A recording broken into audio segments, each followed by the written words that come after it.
It's time for a little Funky Friday.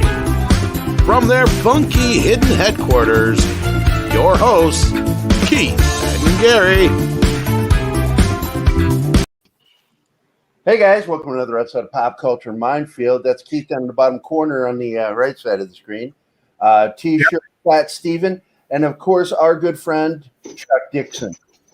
We're late. And Chuck will be playing the part of both Graham Nolan and Chuck Dixon today. Yes. So he's going to be answering all the difficult questions that we're going to throw at him. I hope you're up on Graham's past life experiences. Yeah, I just look forward to all the valuable prizes. I have a serious question, Chuck. Which hand are you going to be using to interpret what Graham Nolan would say? Would it be the left or the right hand? Always the right hand. Will it consist of all fingers or just the middle one? Let's say hello to the chat real quick. Let's see. We got Zax is here. Kaylee. Hi, Kaylee. Socks is here. And let's see who else. Six, of course, is here. Our moderator. And TD, or as we know him as Deadpool, is here. So hey, let's TD. See. Anybody saying something good? Oh, yes. Six says Graham is. Oh, Great. I hate it when I go to click something and then a bunch of comments pop in and move it up. She wants to know if Graham is at the proctologist. Dr. Jellyfinger? Oh. On with the show. Let's begin. And Hold up. And Kate is here. Hi, Kate. Do you want to join us, Kate? Ask Graham some questions and let us know if you want to, and I'll send you an invite. Past that, let's see what's going on in the world. Well, first of all, I want to point out that a good friend of Keith's and mine passed away yesterday. And we've known him for years. The photo I'm about to show was taken back in 2013. And I'm going to go ahead and pop it up on the screen here.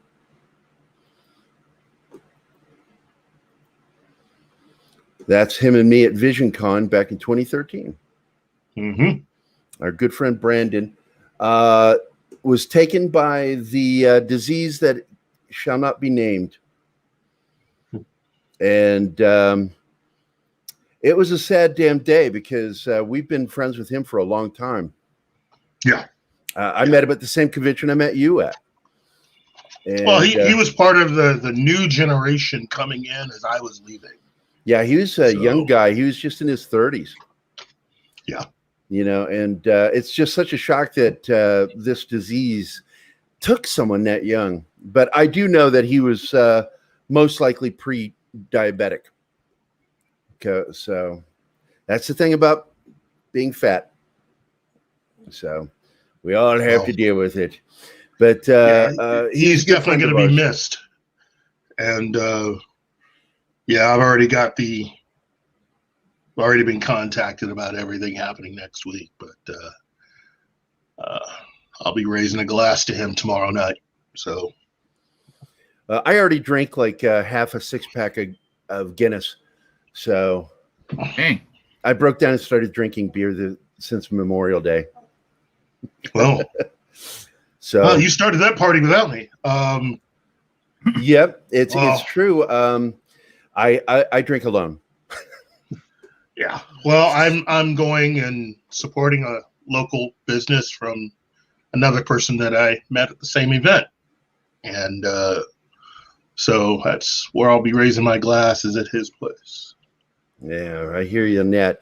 And I am really curious to hear what Chuck has to say. I'd like to know what Graham has to say, but motherfucker's not here.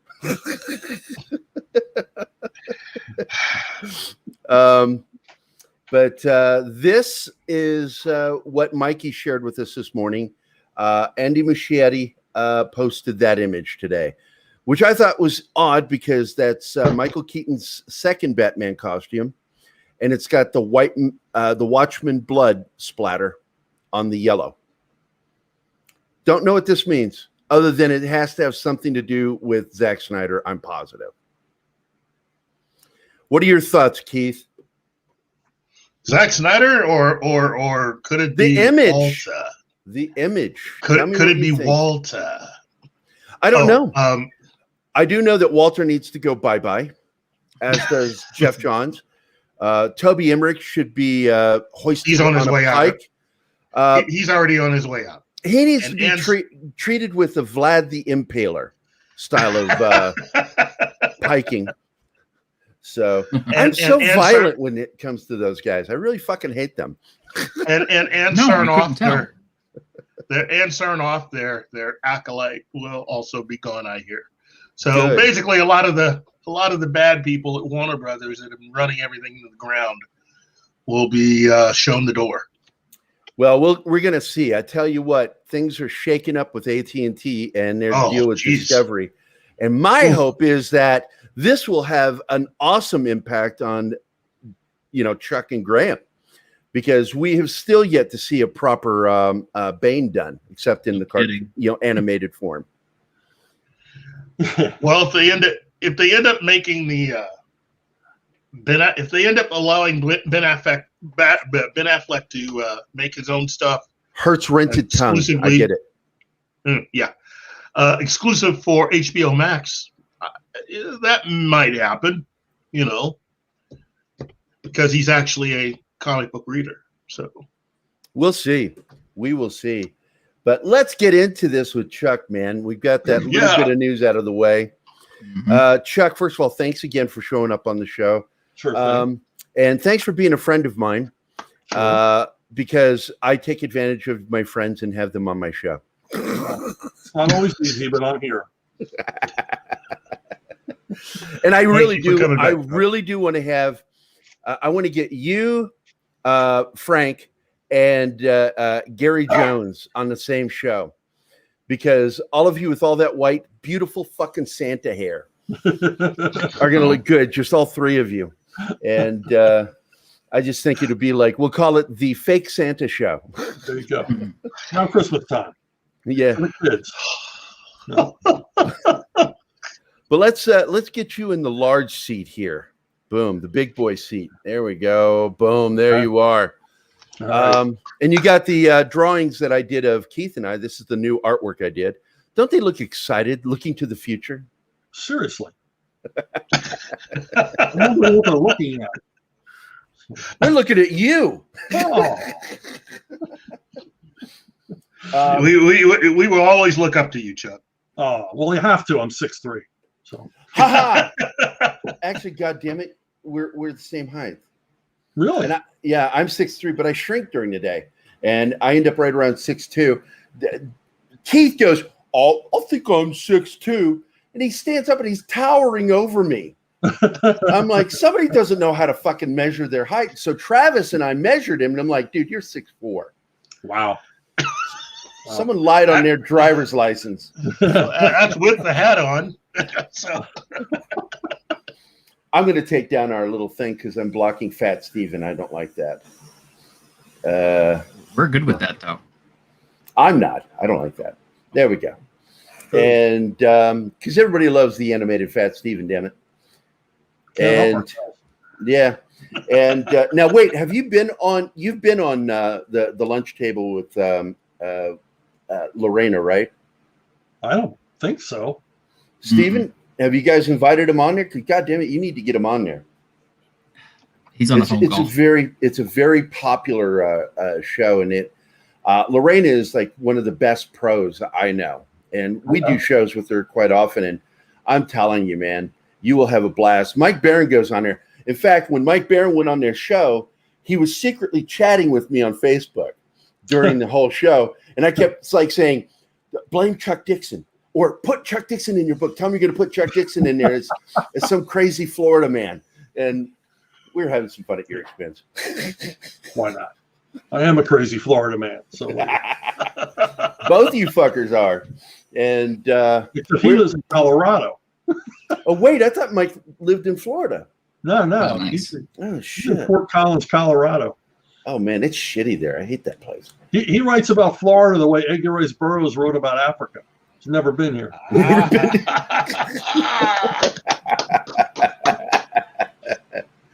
I love Mike. He's so fun. Oh yeah, awesome. We'll have to get you guys on together too sometime to just talk writing. But I always try to talk writing with him. He's a prickly pear, that dude. Oh, he is. I love it when you start asking a question, he gives you single word answers. Yeah. I'm like, oh, don't fuck me, dude. Don't fuck me. Come on, start talking, Mike. He's got a dark sense of humor, though. Oh yeah. So let's get back to the past. When you first started wanting to be in comics, working in comics, was it to be a writer? I've seen your artwork. I wondered if you started doing, going in that direction first. Yeah, I mean, when I was a kid, I didn't know comics were written. This is before, I was a little kid before Stan Lee showed up. Well, we're the same age, right? I'm 57. Yeah, I'm 10 years older than you. So. Oh, fuck off! So, dude, you look great. Oh, thank you. I'm not hitting on you. I'm serious. Okay. He is so hitting on you right now. He's so hitting on you. It's a bromance in the making. There you go. But we'll be picking out Drake and holding hands. But so you didn't even know they did writing in comics. Yeah, you look at, when you don't know something about a medium, you just look at it and you think, oh, it just happens. You don't think about people doing it. And I thought, well, comics are all about the art, and I like the stories, but I love the art too. And I just assumed it was all happened at one time. I didn't realize there were scripts and story meetings and things like that. So, and I think it depended on the editor too, because sometimes they would do the backward thing, draw it first based off of a story synopsis, and then write the dialogue and narration later. Yeah, what they call Marvel style. Yeah, I hate that. I really hate that it too. Yeah, I worked very little in Marvel style when I was at Marvel, but yeah, so if I wanted to make comics, I had to draw them. So I first set out to be a comic book artist because I thought that's what I wondered. I wondered because you can draw. Yeah, I just never. I mean, I should. If I have one regret about my career, it's I didn't stay in art school longer to become a better cartoonist than I am, because I'm sort of like just faking it. Well, where did you go to art school? Like community college and stuff like that. But art school to me is just exposure to life drawing classes and composition. It doesn't really matter where you go. If you got the talent and the drive, you just utilize whatever the instructors give you. Yeah, it's not like a specialized training like you get at Joe Kubert's school. No, and Joe Kubert's school was, I don't know, just a little over my head, because I'm not I would have been a cartoonist, not an all-rounder. Like Graham, that's why I didn't go, because I'm an illustrator. Graham's a cartoonist, but he's an all-rounder too, because he can draw the dramatic stuff too. Yeah, he actually, him and Bonk have very similar inking styles, and that is absolutely from Joe Kubert stuff. Well, yeah, Sergio Cariello, I mean, Steve Epting, all these guys I know that went there. There's a method to it all. They do that same brushing. It's funny. I see the similar styles with them. Yeah, well, I mean, part of it is that's the basics, and part of it is they were attracted to the school because of Joe Kubert. So you get a sort of, it's not a similarity, but there's a consistency there. I see it too. Well, now as a writer and being in the comic industry, your style of writing, who did you look up to when you were coming up, when you first began? Well, for me, Stan Lee was just there, so that sort of flippant, tongue-in-cheek, light style of writing was attractive to me. But then my real comic book mentor was Archie Goodwin. Yeah. So when I was a kid, Creepy and Eerie comics came along, and here was Archie Goodwin working with the top talent in the industry, and he wrote most of their stuff. And I just really responded to what he was doing, in particular the way he would balance the words and the pictures. I mean, he wrote only enough to carry the story, and he allowed the artist to tell the story visually. And his words were only there to, basically provide character exchanges, or inform you what the drama's about. I mean, he's just an invisible hand writer, and I really dug that. And then his name was. What do you mean by invisible hand? Like it's hard to see him in it? Yeah, it's not drawing attention to itself. Gotcha. I mean, a lot of when a lot of the Brit writers came over here, they were all about drawing attention to their writing, right? And drawing it away from the artwork. And so but the problem with that is while you're reading it, you're aware you're reading a story. With Archie Goodwin, you got lost in the visuals and forgot you were reading a story, and the flow and the way he carried it along and everything else. So that really inspired me, and I couldn't articulate what I liked about it, until, years later, you do some thinking about it and meeting Archie and getting to work with Archie, and, seeing that invisible handwriting was kind of an extension of his personality, probably the most self-effacing man I've ever met after Flynn Henry. And he, but you want to, I've learned over the years that if you want to have a compelling story, you have to work hard to make the reader forget they're reading a story, and just allow them to experience it. And in comics, experiencing the story is the artwork. That's the artwork's job. Oh man, I remember those Archie Goodwin Epic Illustrateds. They were phenomenal. Yeah, that was like I liked Epic Illustrated more than I liked Heavy Metal back at the time. Epic Illustrated was more consistent in quality. You never knew what you're going to get with Heavy Metal. My problem with Epic was that I didn't get exposed to it enough because we didn't have a comic book shop per se at that time, and you only got to see, like 7-Eleven was a lot of times the only place you got to go to see comic books. And you go to the magazine section, and often the only thing they gave us was Heavy Metal in that. I never saw Epic on a magazine stand. I didn't. Me either. I didn't see Epic until later when we got our first comic book, actual legitimate comic and toy shop in Fredericksburg, Virginia. And I mean, it was like heaven when they built this thing. We'd go in there and just hang out for hours. And the guys didn't like it because we would only buy like a couple of comics, but we wanted to look at everything. They're like, oh, these guys look like they're going to buy some high dollar. Oh, they're just getting comics. I have a serious question. Am I okay to pull off Graham Nolan's face, or do I need work on it? You know what? I'm glad you did that, because that reminds me. I wanted to tell Chuck, Dale Dye. You know who Dale Dye is, right? Yeah. He's my boss, and so I love telling this story because when we did Code Word Geronimo for IDW, they did the whole booth with Code Word on it. It was like this $10,000 booth. So Dale was brought in. He was given this prestigious thing, and everybody got excited that he was going to get involved. And he came to the con, goes walking in with his wife, Julia, and these kids see him and lose their freaking minds. And they're like, oh, my God, can we get a picture with you, sir? And he's like, yeah, I'd be glad to. So he poses with him. Julia takes the photo and hands the camera back to him. And as they're walking away, Dale hears one of the kids go, I can't believe we got a picture with Stan Lee. And Dell is so self-effacing too. He's got no ego. He just thought it was funny as hell because he looks like Stan Lee with the mustache and shit. Yeah. See, when I made Bane, I had a lot of life experiences. None of them are real because I'm not really.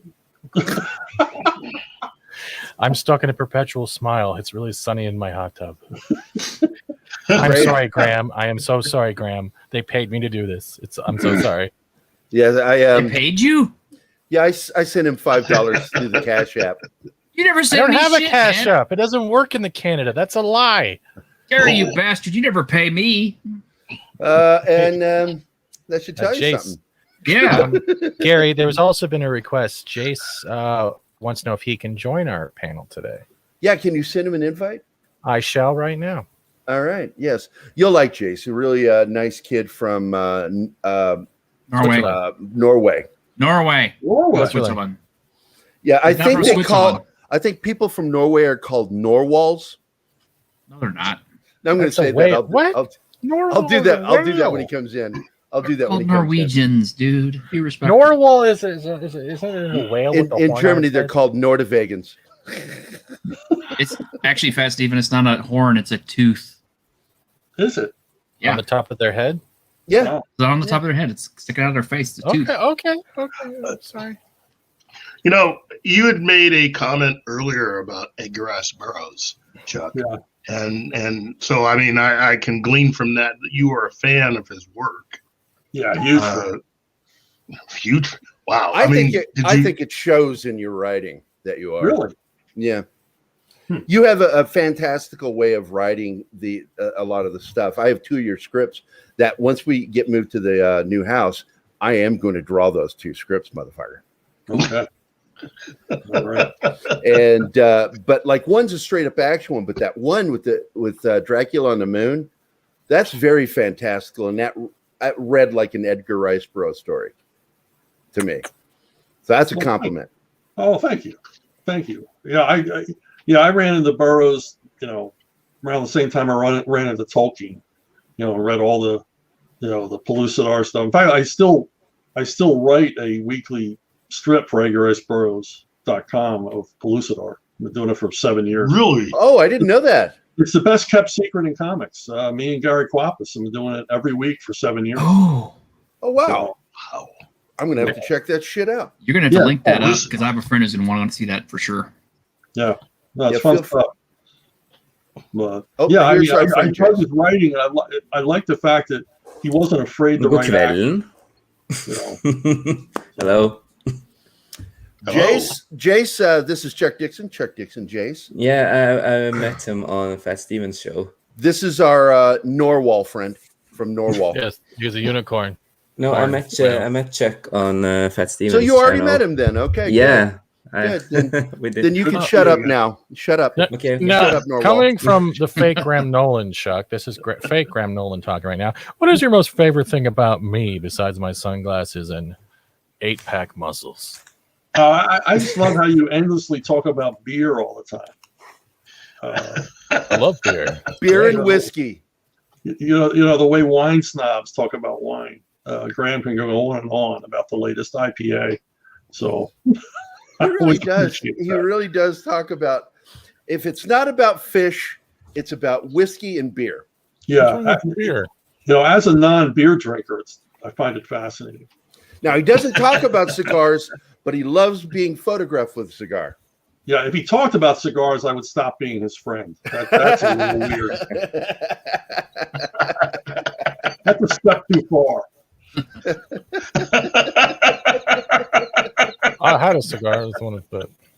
Oh my god! I'm trying to give myself the proper. There we go. I don't know what you're doing. I'm Graham Nolan, and these are my stories. Beer and fish, whiskey. On We the will side. teach him not to show up to a show.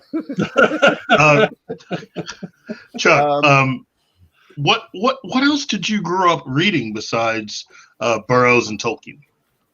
I just boatloads of science fiction when I was a kid, and then as I got older, I moved on to Mickey Spillane, and from there to Raymond Chandler and Dashiell Hammett.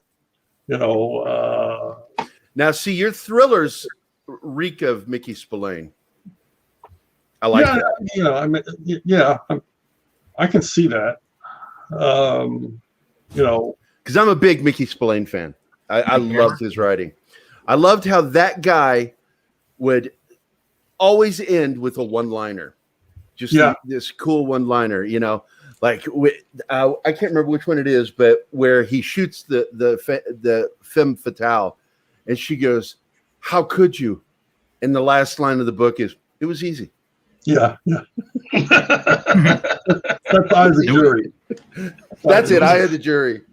There was some Mike Hammer comic books that were released around the 80s, 90s that were extremely violent, but great. I remember.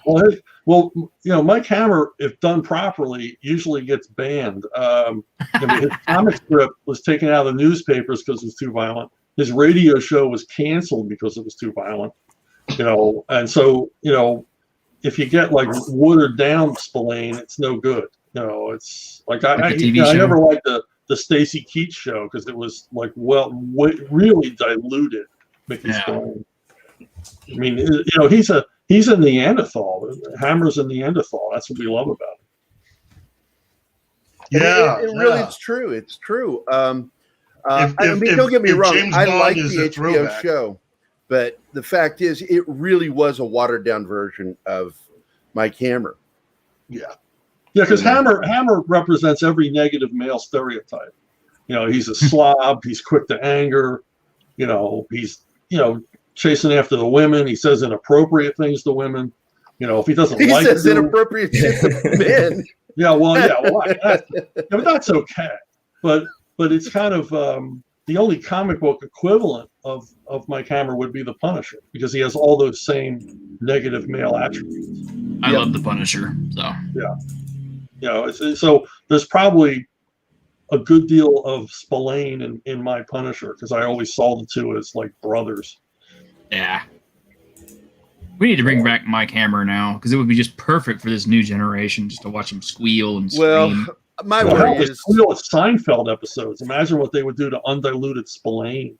the problem is, I think Warner still has the rights to it, and we want to wait until we clear house and get some of those people out before we bring, because we don't need a woke version of or a gender flipped or race flipped Mike Hammer. We just need down to earth R-rated Mike Hammer on HBO Max. Fuck yeah. Mike Hammer standing on the steps of the Capitol building, gunning down commies with a 45 in each fist. Yep. Fake Graham Nolan agrees with every statement just said. Well, of course. Now back to my whiskey.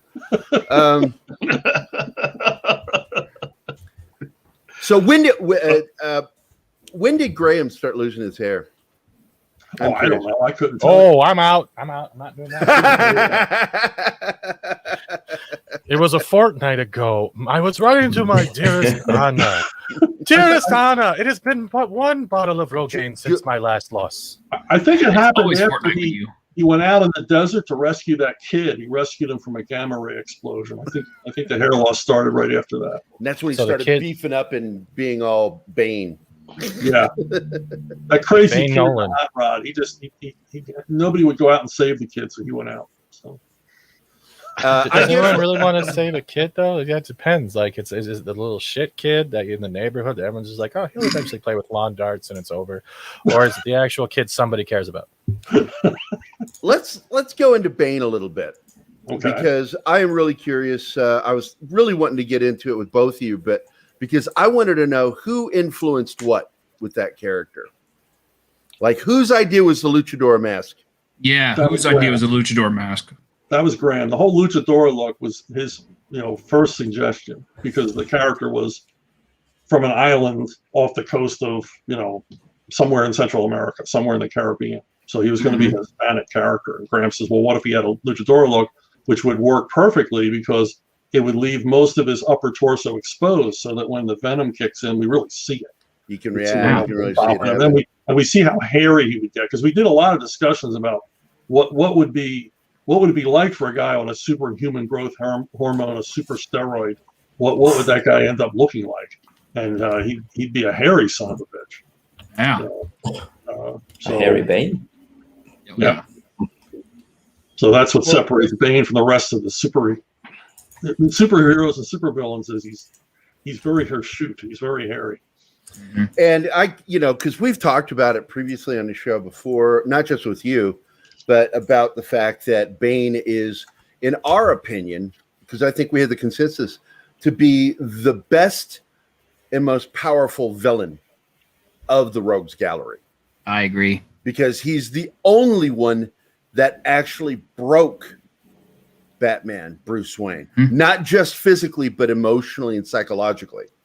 Well, he was designed to, basically be Batman's equal physically. I mean, a one-on-one fight between Batman and the Penguin, not terribly exciting. No. and we pretty much created him. We wanted a new character for Nightfall, but he pretty much filled in the slot that had been originally held by KG Beast.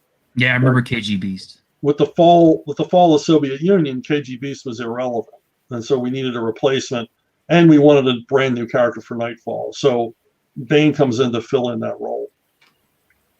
Yeah, and I remember reading that for the first time back in what was that? I was in the Army. Was that 93? You were in the Army? Shut up, Stephen. Yeah, 10 Nights of the Beast. That was, what was that, 93? 92? What was that? No, that was No, it it had was to be earlier than that. Was it even earlier than that? God. Yeah, because the Batman movie came out after 10 Nights of the Beast. Oh, crap. Man, I feel old. 92, 93, you're talking Nightfall. Yeah, that's what I was talking. Yeah, Nightfall.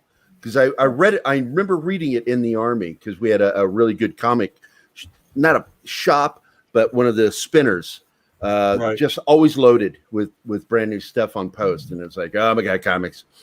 And I also got to meet all the nerds that were in the Army with me. It's like, and we got nerds.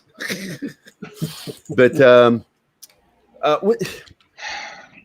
how did you and Graham get teamed up the first time? Oh, I'm sorry, Gary. I'm just to interrupt you real quick. 1988 by Jim Aparo and Jim Starlin.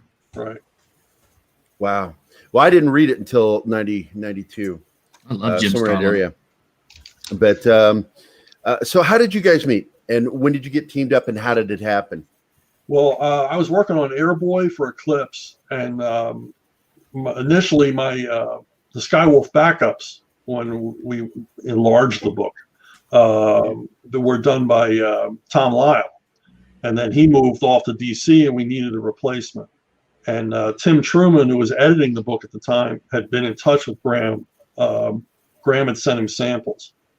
And so he said, would you have any problem with him taking over Skywolf? And I was like, no, because I didn't know Graham that well, but I knew he was into the old adventure strips from the 30s and 40s, and I knew he would get the period reference right, which he did, and he would be into it, which he was, and then eventually we met. He came down to Pennsylvania and was, hung out with Truman for a few days, so I got to meet him there. So my first impression of him was that he looked like the third Everly brother.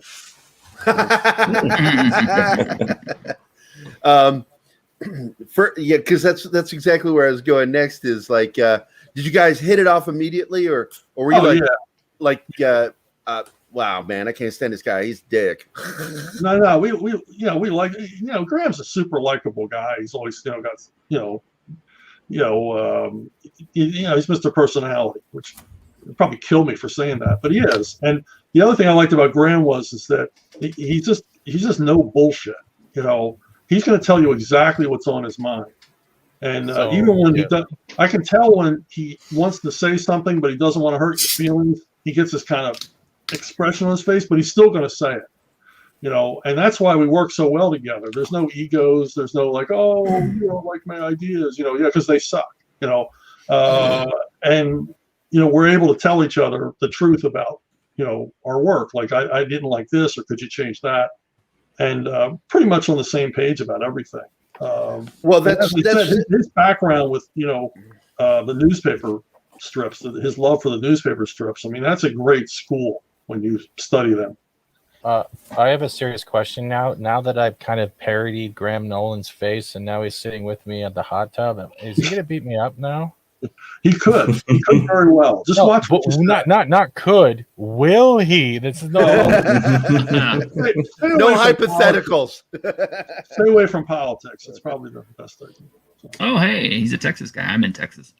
Man, I loved it, though, that you mentioned Eclipse Comics, because I remember I loved the indies back then, like Eclipse, Pacific Comics, and Malibu Comics. Those were great stuff. And nobody ever mentions the indies anymore. Well, Eclipse was just a great place to work. And, if without Dean and Jan Mulaney at Eclipse, there would have been no direct market. There wouldn't be independent comics. I mean, they basically invented it. I mean, they borrowed $2,000 from their mom to do the first graphic novel, and they sold it through the Comic Book Buyer's Guide because there was no direct market. And from the enormous sales they got off of that, people realize, hey, this might be a way to go. That you don't have to go to DC and Marvel to do a comic anymore. And that's how Eclipse and the whole independent market was born. And Dean was the greatest guerrilla marketer I've ever met in my life. The guy he knew his stuff. He knew how to sell comic books. Now, my first exposure to an independent comic was the old comic Grips, which was kind of like a Wolverine kind of character. I remember that. Yeah. What was yours, Chuck? See, I guess Pacific was like the first. Oh, actually, man. the very first independent book I remember was Wally Wood published a prologue called Wit's End, and that was my first exposure. You had to buy it through the mail, and it was a little bit, PG-13, and but it had all of Wally and his friends, Gray Morrow and Al Williamson, Steve Ditko, and Archie Goodwin, all doing like creator-owned stuff. That's really the first time I realized, you can work outside the system.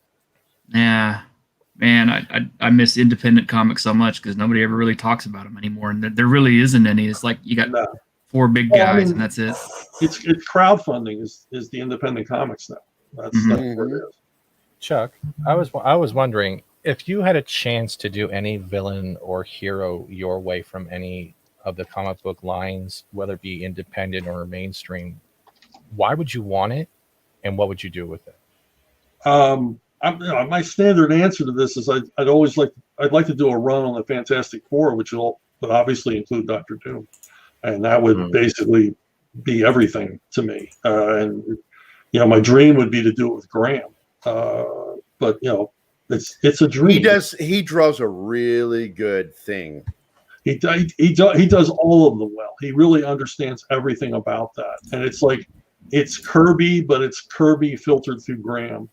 But Graham understands the scale, the dimension of that series. He understands the characterizations, and like Kirby, he's a cartoonist, and that's really what it takes to pull that franchise off. Because the more realistic you make the Fantastic Four look, the further you're getting away from what it's all about. So it'd be Doom, Dr. Doom, instead of the Mole.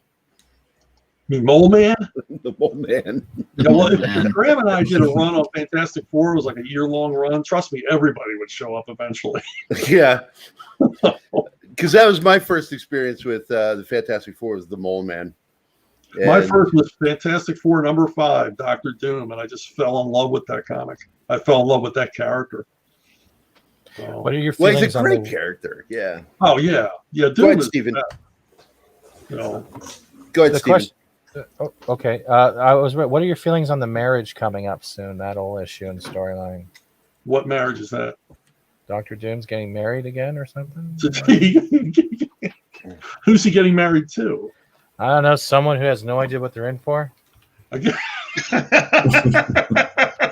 be funny. It'd be funny to write it like a Meghan Markle kind of thing, and Doom becomes this attention-seeking softie.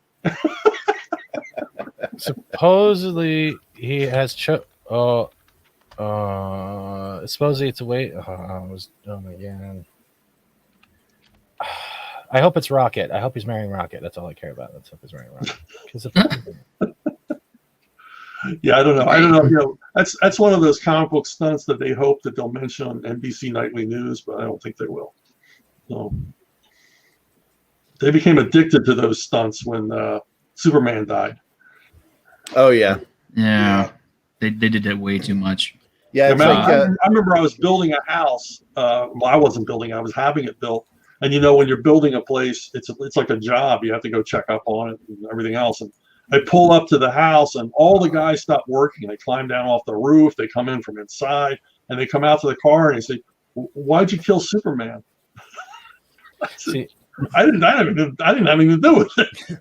The thing is, the way I'm looking at it is it's a Fantastic Four, and it's the Bride of Doom saga, but the writer is Dan Slott. So already there, it might be Rocket Raccoon identifying as a piece of wood that then identifies as a tree sun, and then identifies as a Sunny D. Dan Slott would get scared if you threw a mild piece of salami through his window. Let's be serious. Supposedly this is needed. He actually needs to get married before he can join the Heroes or Guardians of the Galaxy or something like that. Is that what I understand? Yeah. That's a little convoluted. I didn't know that was a requirement.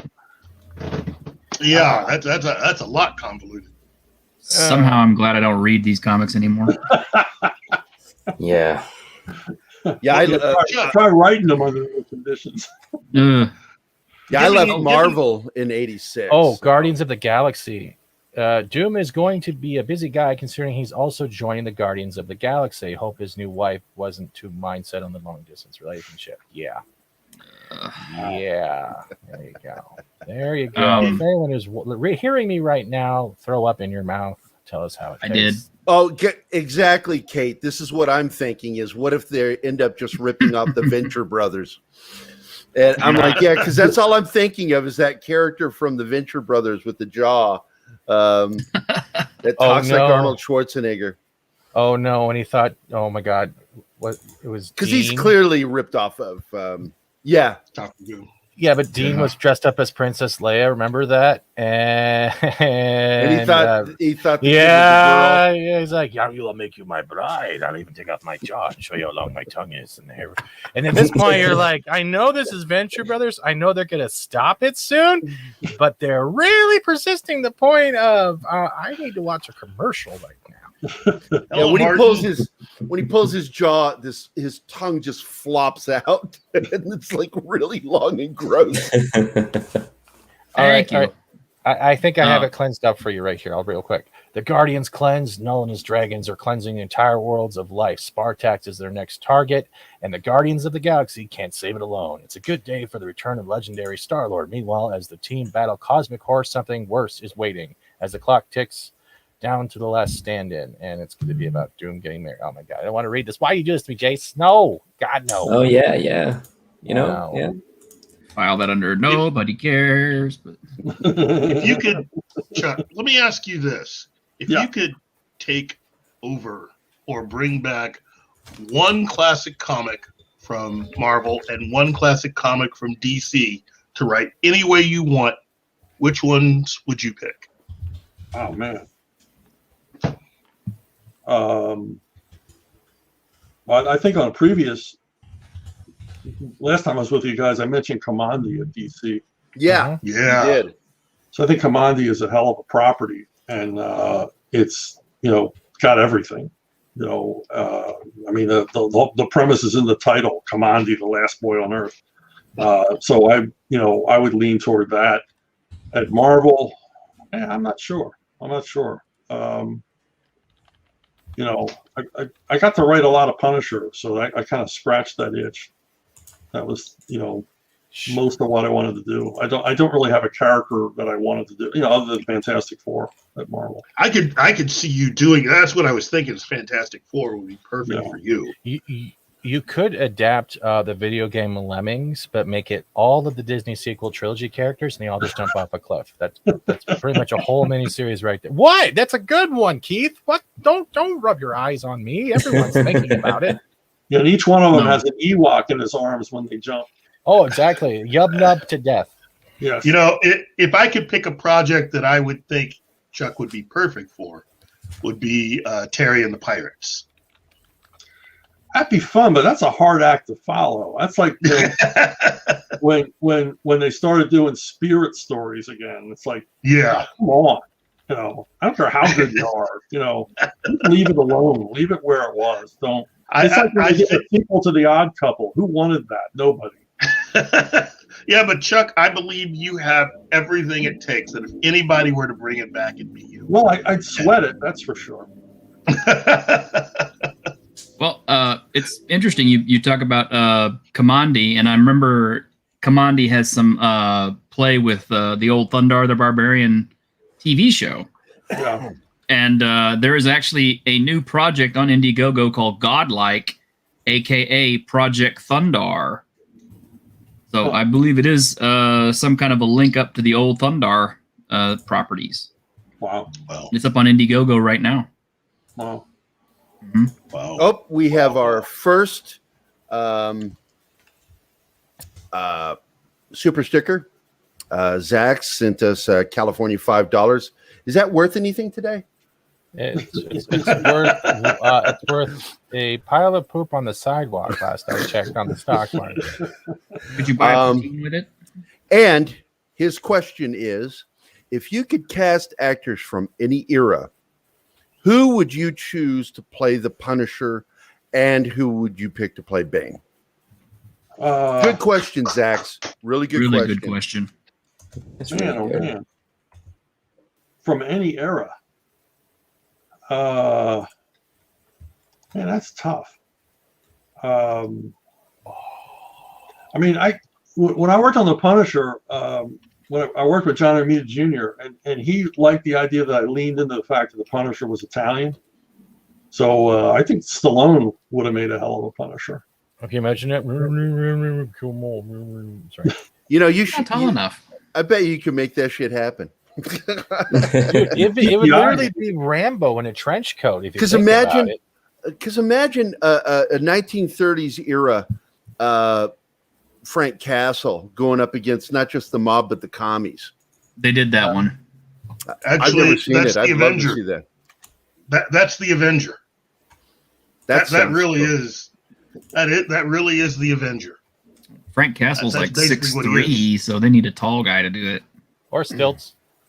Or just hire everybody short. It's movies lie. Yeah, Just- yeah. I mean, That's short. nobody That's knows how tall Tom Cruise is in his movies because they hire That's other so people true. that are tiny like him. Apple Well, crates. when you meet Sly, you forget all about his height. He's not that short. So I'm 6'3". It's not that short.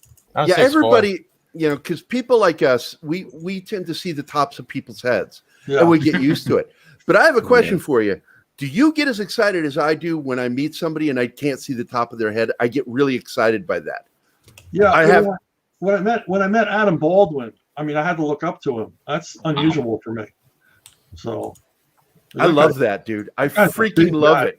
Yeah, yeah. It's like That's a big guy. my wife has seen me do this. I will just kind of get giddy. Like, oh my God, you're taller than me. I don't know what to do. I'm looking up at you. This is so new. I love being tall. Jace, you haven't been asking any questions in a bit. No, you so- guys have asked so many questions that I want to ask. So, same. Well, let's go back to mine. Bane. Ooh, Let's go ooh, back to Bane No, then. wait, Who wait. would you cast as Bane? Going all the way back, the actor William Smith. If anybody's familiar? That's with who him? I was gonna say. Oh yeah. I mean, he's not a Latino. I would want a Latino ideally, but William Smith had everything that you would need to play Bane. You That know? is really Yeah. good. Yeah. Oh, what the fuck? That was He's playing Zorro music in the background. What the hell? what the fuck? Anyway, Zach, thanks for that question. And again, thanks for the Canadian $5. We have another friend that has joined the chat. Really? It is White Keith. Hey, Keith. Hey, howdy, man. Hey, up? Keith. What's up, White Keith? Hey, man. Hi, Keith. Good to see you. I had a I question. heard though. my cue with short guys, so I had. Yeah. Chuck, go ahead, Stephen. Go ahead and ask your question. Chuck, you've heard of the Big O, right? Every woman has one, or they lie about it. That's the Big G.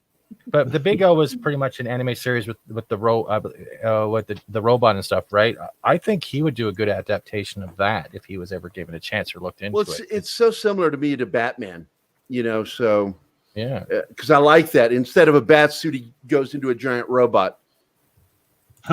No, I have not seen that. Oh, you would. I think you would have. Big O is actually a really good one that I can recommend. It's really worthwhile. And if you haven't even watched, Trigun is another one too. If you like that type of stuff, I've seen some of that. Yeah, I've seen some. Loved of that. it because he plays such an idiot, but then when things get serious, he shows his true colors, and it's like Dr. Jekyll and Mr. Hyde in the same way, stupid and very. You mean playing an idiot? So he's more like Zorro in that sense. What? I want to read this. Martin Acosta said, "Punisher, Arnold from Predator, and Bane would be Dwayne Johnson from Hercules." Yeah, the problem with The Rock is he's playing everybody. Yeah. Mhm. Yeah. Does he even play himself anymore? He's always playing himself. That's pretty much what he does. He doesn't act. He just gets up there and he's like Dwayne Johnson as whatever. Yeah, he's a You person. mean like, yeah. So you're talking John Wayne. Yeah. Yeah, or yeah. Tom Cruise. Yeah, John Wayne only really Yeah. acted like in 4 movies. The rest of the time, he was just John Wayne. Right. Yeah. Sean Right. Connery was always Sean Connery. Well, of course. Christopher Well, that's Lambert because- was always Christopher Lambert. I mean, with Sean Connery, he was so macho and manly. I mean, you'd invite him home, and if he wanted to sleep with your wife, you just go, look, when will you be done? I'll be back. We can go out and have some beers. I think my wife wants you to know that I complain about living with hobbits because all the women in my life are tiny. They're all. Same with my family. It must suck getting those conversations. Like, stop looking down on me. Stop talking down to me. You're short. I'm going to be talking down to you the rest of the relationship. Get used to it. Well, it's very hobbit forming. Oh, It's only hobbit forming if when they're sleeping, you're gorilla gluing hair to their feet so they don't realize. Wow. Well, we got a lot of comments now coming in. It seems like we always pick up in the second hour, so I'm looking to see if we got any questions coming in for Chuck. Lambert. I do well, have a. Kate Somebody says it mentioned Dave here. Bautista as Bane, and yeah, that'd be good too. Doesn't Zorro have Yeah. two Yeah, arms? even though Bautista's he's not Bane. Latino, I do physically he fits the character. He You is know. Latino. Filipinos he's are not- Latinos. No, they're not. Yes, they are. You said that last time. I'm correcting you historically. It is not the same thing. They are too. They're Latino- crossbred with the Latino- Spanish. I would just That's like a to state Spanish- now, that's I am Spanish, not Hispanic. Latino. Latino is Central America, South America, and Mexico. And what is Batista? Batista Filipino. is half Filipino. Yeah. Counts. He is. counts. No. What are you gonna do? Yeah. Well, I think he fits the part. I think he physically fits the part. I It's- won't it's- argue that, but don't tell me he's fucking Latino. It's like Charles Bronson. Charles Bronson could play an Apache. He could play a Mexican. He could play a Mongol. Who cared? The Vin Well, Diesel was another one. the Vin Diesel could play Cancel him. culture cares. Yeah, they care way too much in that one. Those Oh, wait. cancel culture kids don't dig it. Oh, Chuck, I got something for you. On Monday, we're going to be talking to a friend of mine who was pretty closely personally involved with Herb Trimp, and I was kind of curious if you had ever worked with Herb Trimp. I never worked with him, but I got to know him. I forget how I got to talking to him. We were talking on the phone back and forth about something. I think I responded to that he put out this essay about basically being shoved out of the business, and I contacted him and say, well, look, I know how that feels. And, we got to talking, and I said, look, you want to get out to do cons more. You could make some cash, because there's people out here that want to see you. And so I got him to get out to make more appearances. And, the last years of his life, he was, went to quite a few. He was down here in Florida quite often, so we got to know each other and hang out a bit. But awesome guy, just an awesome guy. I would have loved to work with him. In fact, when I was at DC and a lot of like Marvel guys were leaving, Sal Buscema and guys like that, and Trimpy had been basically pushed out of business, I kept asking about Herb. I want to work with Herb. Give me something to do with Herb here at DC. And they kept telling me he wasn't available, which Herb told me was a lie. He says, I was. So he was literally pushed out. What? He was literally pushed out. Yeah, I mean, he tried to adapt, which I think was a mistake on his part. It's like, I guess he started drawing with his left hand or something to look more like the artist that they wanted to have. People that didn't have any craft or know how to tell a story. And, he did I'd sure like to know who's on that list. You just validated a lot of what I've been saying. He did these really hideous comics. His last bits of work at Marvel are just simply awful. And it was by design because he thought that's what they wanted. And I thought he'd had a brain hemorrhage or something. And then when I met him, and I saw, like, my God, this guy can still draw. He's still at the peak of his powers. He was doing that because he thought that's what they wanted. Yeah, I want to have a headline that says, Pop Culture Minefield Scoop, Chuck Dixon dishes on the worst artists at DC. I go through a whole list of who was shit.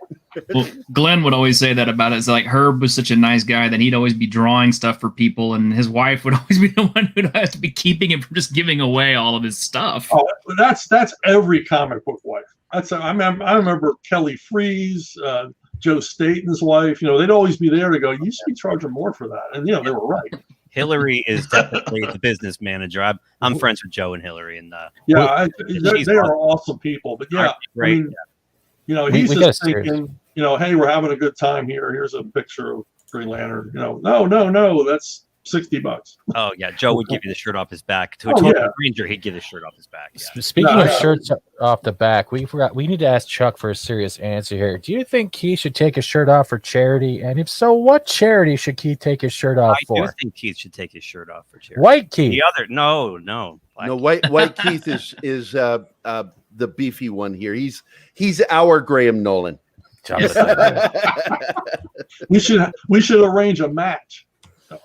Oh my God! Absolutely. Cage Look match. how red he's turning right now. He's like, I'm in trouble. It's so funny because he's so pale. Yeah. And when we make him blush, it's really noticeable. I don't understand your fascination with this. You're such a pretty boy. Well, it's once I find a button that when I push it and it has an impact on somebody, I keep pushing the button because it's fun. I've noticed. Hey, Keith, I don't know if you've really noticed, but the ladies really do like that every time. Oh my God! Yeah, like I know Kate and all the ladies want to see you shred it, man, on camera. He's got like between 18, 19-inch arms. They're fucking. Wow. He's clearly he lifts a little bit of dumbbells, does some push-ups. I bet he does some push-ups. He eats his broccoli. Yes, he does. I bet he eats his broccoli. I do. What I love about Steven is he can make anything sound perverted. That did sound perverted. That's the first thought I had was that sounds. Bet I want you to eat pour that that broccoli. cheese whiz on the broccoli and then put it in the basket. Oh, yeah. Okay, Kate's being aloof now. I don't actually care. There we go. Nice try, Kate. Nice Oh infantry buddy of mine is here, Cavatino. Lou Diamond Phillips is 1/3 Filipino and 1/3 Cherokee, and portrayed Mexican-American Richie Valens in La Bamba. Yeah. And he so would suck get it, Gary. and he'd get canceled today. So Yeah, I mean, they went after a black woman because she wasn't black enough. yeah. I mean, what happened? I mean, it's like a year ago or a year and a half ago, none of this crap was happening. Nobody cared.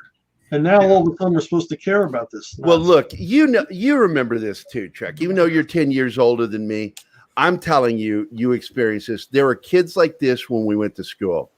And what did we do with those kids? We fucking ignored them. Yes. We didn't pay any mind to those kids. There was always that one kid goes, politics. And you're like, oh, fuck off. And you just ignored them. But now there's social media and they got a platform and they all have found each other. And what I find funny about them is when they run out of material for canceling somebody, they begin canceling each other. Yeah. Because they always have to be in a constant state of canceling. If you ignore them, if you don't bend the knee, they leave you alone, and then they have to move on. So of course they're turning on their own because they'll immediately apologize. Right. Oh, I'm sorry. They're like so shocked that the mob has turned their way that they'll show their throat, and that's you're over then. Once you acknowledge that they're trying to cancel you, then they've canceled you. Yep.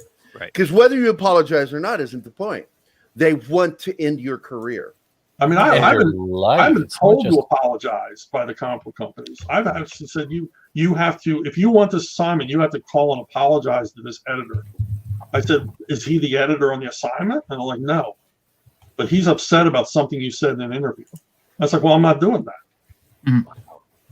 So, I mean, I didn't say anything to apologize for. And at one point, I talked to a group editor who wanted my apology. And I said, look, I understand what you want me to apologize for, but you got to understand, I said that in an interview, I'd say it to your face. And I'm saying it now, and I'm not backing down. So you either give me the assignment or not, but you're not getting an I'm sorry out of me. And I got the assignment because what's he going to do?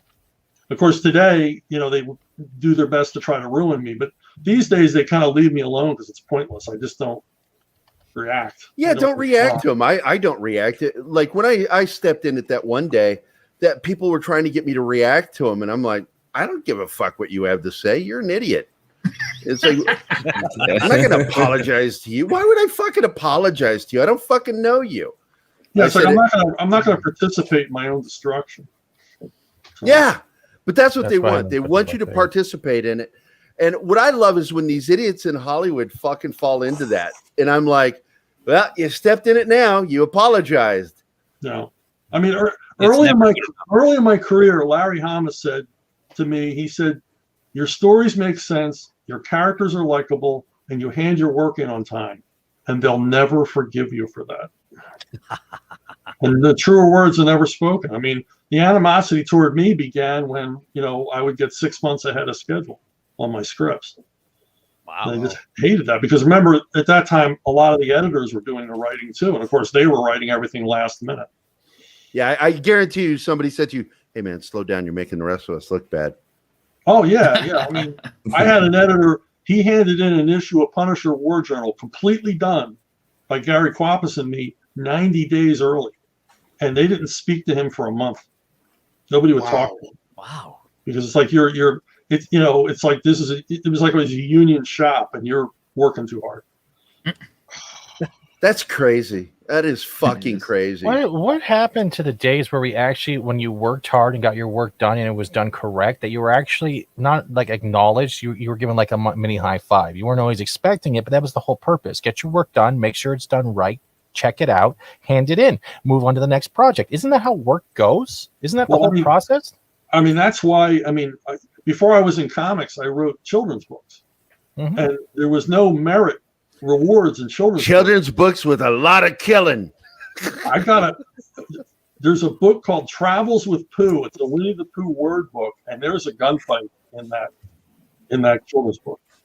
Oh man! It's Two Gun Tigger's grandfather, shooting up a western town with, of course, rubber bullets.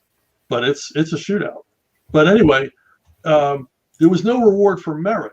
And I would ask editors, why can't I get a raise or why can't I get royalties? And they would say, because you're in competition with every elementary school teacher in America because they all want to write kids' books. So we can get rid of you and bring 6 other people in tomorrow. And so when I got to comic, and when the comics were merit-based, if you handed your work in on time and your work sold, they gave you more work. And it was like, wow, this is heaven. So the harder I work, the more work I'll get. And, I just, took advantage of every second of it. But then after a while, that was no longer true. I mean, I was literally told, this is like 2010 maybe, it was suggested to me by a DC editor that I come up for karaoke night.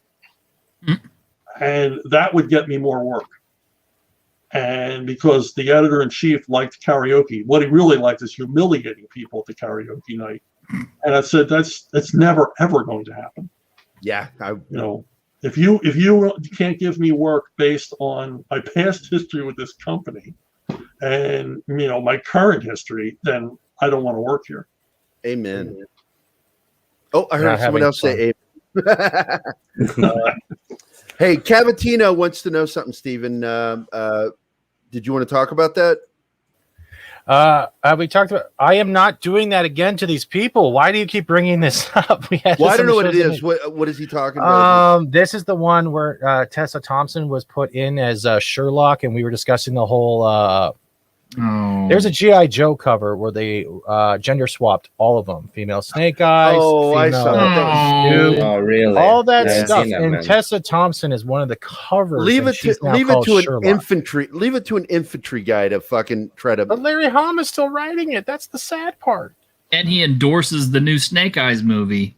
Oh no! What part does he endorse? Yes. The bullshit or the other bullshit? No, the fact that Snake Eyes is now an Asian dude, not the white guy with the blonde hair and stuff like he is in the comic books. Oh yeah, with that whole backstory, the whole backstory makes no sense now. Mm-hmm. Let's see. And of course, you back up the truck filled with. Need some mutes now. Kate says, of course, Tigger's grandpa is a cowboy. Yeah. Yep. So why not? We have at least one Winnie the Pooh fan out there. in the crowd. Let's see. Oh no. Commercialization is antithetical to merit. Of course it is. And 6 is just helping us subscribe to people. And she shared the link for your Edgar Rice Burroughs stuff. Oh, cool. Earlier. Cool. When it comes to meritocracy type stuff, it's kind of like, I think we could take that just a little bit too far. It's like, I don't want the airplane pilot to be, blind for some reason, just because he's just because he checks the boxes. No, you've got to, I mean, everybody wants to talk about diversity as if diversity was a standalone virtue, and it's not. A white guy in a kung fu movie doesn't make it a better kung fu movie. It's just being diverse. So we got to get away from this notion. I think most people reject it anyway. They see it for what it is. It's inherently racist to insist on diversity all the time for diversity's sake. I mean, it bothers me when I see, well, they want to do take a classic character and we're going to do an African American version of this one and that one and that one. It's like, create a new character, right? Or we're going to do an African American version of Romeo and Juliet. Okay, fine. That's fine because it's Shakespeare and it's malleable. Anybody can play him. That's right. Exactly. It's malleable. I mean, Denzel Washington's going to play Macbeth. I can't wait to see it. It's going to be awesome. And but it's like, aren't there any stories from Africa that would be really cool to tell with an all African cast? Right. I always make a joke, are we someday going to see Nicolas Cage play Shaka Zulu just for the sake of diversity? As it doesn't make any sense. I would love to see all the Oompa Loompas play the whole cast of what was that one they just did where it was the musical about the politicians? Hamilton, but imagine all the cast Oompa Loompas and their nice orange, yellow, and green hair. Just do the whole thing. No. Yes, I would love to see Oompa Loompa Hamilton. Yes, I think we should do that. Yes. No. You don't kind of worms you're opening here, man, because then we're going to have like transgender representation Oompa Loompas and, different colored Oompa Loompa representation. It's funny you say that, T-shirt. I was listening to a discussion about Reservoir Dogs recently, and they were talking about how it fails the Bechdel test. There's not one female lead in that movie. And it's like, but why can't people just create a story? I mean, the story doesn't call for that kind of character, right? So yeah. I mean, when I was going to the movies as a kid and everything else, the only thing I cared about is the hero a badass. And I didn't care if it was John Wayne or Jim Brown or Bruce Lee, as long as he was a badass and he kicked everybody's asses. And I used to go because I loved action films, and where I lived, I'd have to get out into Philadelphia. I was often the only white guy in the audience. You go there and you watch 3 Charles Bronson movies in a row, or 3 Bruce Lee movies in a row, and everybody was into it. And we didn't care about diversity. You didn't say, oh, I want to see myself represented every movie. It's like bullshit. Can I play you as Chuck Dixon? What's that? Can I play you in the Chuck Dixon story, please? Certainly. All right, thank you. I'll give it a short, fat Steven. No, I say we hire an Oompa Loompa with a beard. In the 80s, I was huge Eddie Murphy. I would have Eddie Chuck Murphy played did as short. Yeah. Imagine Chuck crawling through the vent from Die Hard. Yippee-ki-yay, motherfuckers. Now I have a machine gun. Oh. Now, I do want to bring this back up. Cavatino was talking about after almost 20 years, Larry Hama added an ex-Philippine Special Forces soldier named Nestor Abuda and codenamed Molto, Ghost in English. Representation, yeah. I got to tell you something.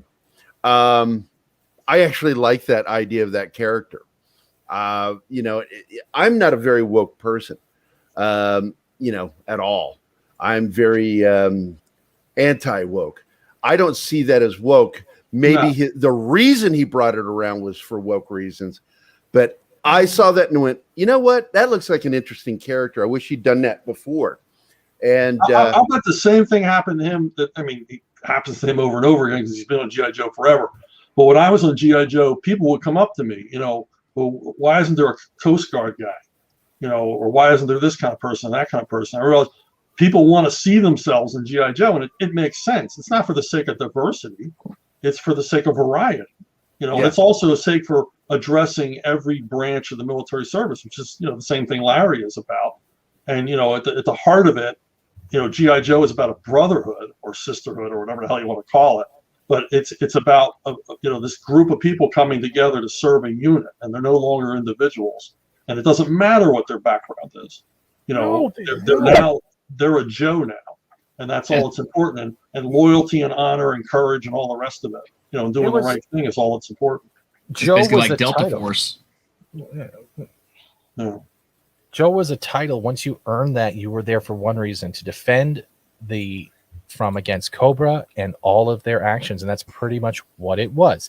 Yo Joe was not just a yell to like a call to arms, but it was a call for everyone who can hear it. That was a Joe to get together, and then they would get together and go towards the action that was planned. Like, you remember Yo Joe, and all you see is everyone just start going.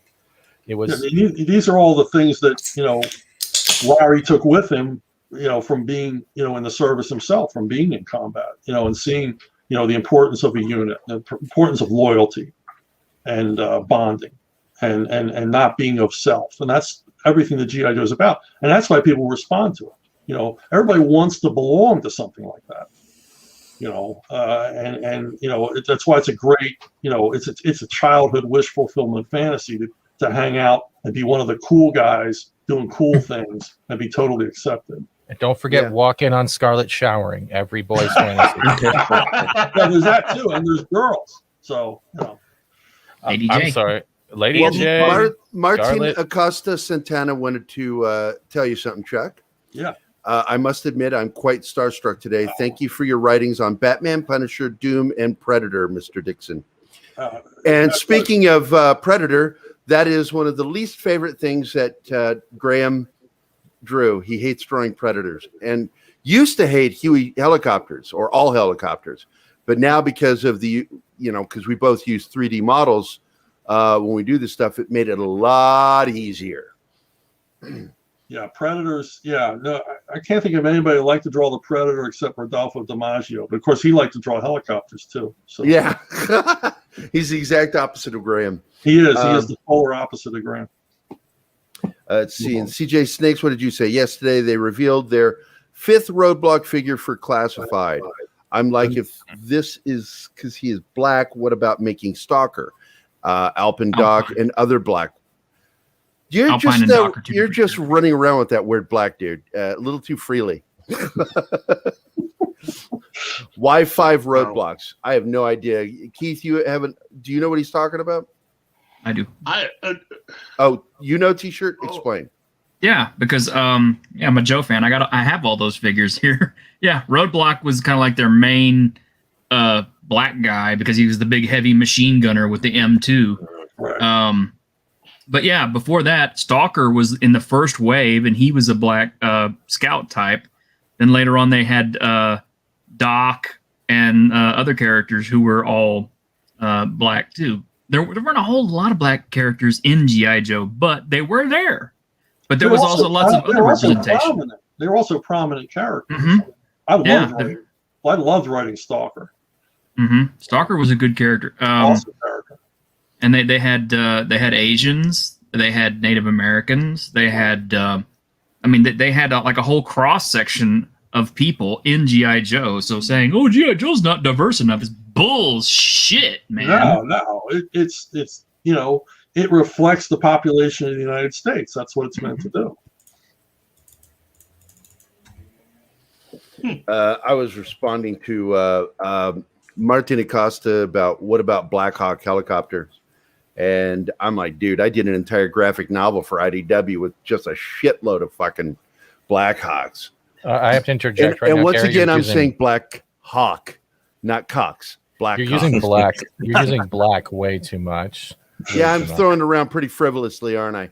God, just like I'm your such a cock. racist. You're throwing cock around so much too. It's very sexist. Misogyny levels. Hey, it's only 2 inches, but I throw it like it's 2 feet. My friend used to call those things crash hawks because they'd had so many life service upgrades to keep them in service. The Black Hawk helicopter. Yeah, I remember in the military, the helicopter we didn't want to deal with was the Apache. It was like 1 out of every 3 wouldn't even start. And I think it was 1 out of every 10 flights it would stall at some point. And it's like, oh my God, no, I don't want to be in that. Wow. Wow. It's like, why would I want to be in a helicopter that does that? No. Well, you have a lot of books behind you, though. Like, Chuck, do you have like a favorite series you read?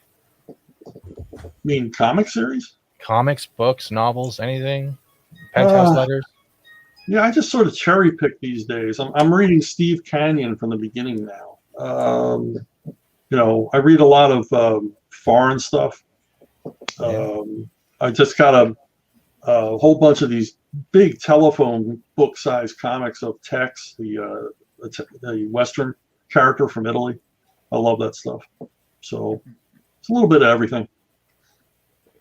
Yeah. That's awesome. See, and CJ says, "Oh my God, Spirit, the Native American G.I. Joe, love him. Good character." Yeah. Spirit Let's Iron see. Cavatino, when are we going to get a Roadblock comic book or cookbook? Oh shit! Yeah, because he was a cook. Yeah, That was his specialty. That was his other specialty. He was a heavy machine gunner and a cook. That was the interesting thing about those biographies that Larry would write. He'd throw in these like ringers. They're funny stuff. He'd also throw in a lot of military jargon. Mm-hmm. And he told me that Hasbro gave him a hard time about it initially. He said, kids aren't going to understand what you're talking about. And Larry said, well, if kids don't understand it, they'll assume it's really cool. yeah, it's right. true. That's true. Or we You ask start people going around, Ma Deuce and MACV and stuff like that. Kids are like, ooh, this is the Well, it teaches kids because then they go look that up and it's like, what the fuck is he talking about? We looked it That's up. great. Gary, I was just gonna say when I was a kid reading stuff like that, I would just go find out what it meant from someone. Either like my stepdad who was a veteran, or go look it up in the library or what have you. Yeah. Yeah. Interestingly, you hear phrases like chalks. It's like in military slang, you hear chalk used in a film or a comic book. People go look it up. Like, what does that mean? Right. But the one that never made it into the comic books was REMF. Rear echelon motherfucker. That's right. I might have used that in the NOM. I think I used that in the NOM. And we did use it in the NOM. We didn't say it that way. You said rimps. Right. Rimp. You also called them pogues. And in the modern world, we call them fobbits. These are guys that never went out of the wire. They were always at the fob, which means forward observation base. So we've got a super sticker, $11 from Jace. Cool. Jace, of course, some reason is in our panel and decided that he wasn't hurt enough, so he wanted a sticker. Oh, of course. That's toxic. I just want to be nice, man. I just want to get attention. Give you money. Notice me. Notice me, senpai. We love you. We love you, Jace. That's why you're part of our team. That's $11, Keith. Take off the shirt. Martin Acosta. I love saying his name is Martin because he is, of course, a real Latino. A real Latino. Ah. I like Flint and rock and roll on yes, and Destro and Zartan. Mm-hmm. Oh yeah, good stuff, man. I was an adult when G.I. Joe the cartoon came out in the comics, and I loved it. I sat there with my kid, and I would just watch and read them with him, and just loved that shit. But they had characters that popped up in the comic books that never actually made it into the action figures, though, like Quinn the Eskimo. Yeah, he was real popular. Well, see, the funny thing for guys our age, between Keith's, because Keith's a little younger than me, and you, Chuck, we grew up with real G.I. Joe, which was a 12-inch tall action figure. Kung Fu grip. Kung Fu grip. Kung Fu grip. The hands were like that. Yeah. And they would break. They would break, and I get so pissed. And first time I ever shoplifted, I stole some Kung Fu grip hands to put back on my G.I. Joe. But here, the Catholic guilt took over, and I went back and I bought the G.I. Joe I stole the grips from. Oh, do you have any amputee G.I. Joes? The ones with the hands I'm holding. Oh, you always do. You always do, dude. And, there was a comedian in the 80s that I loved that made the joke that all the G.I. Joe figures look so angry. Well, of course they look angry. They used to be 12 inches tall.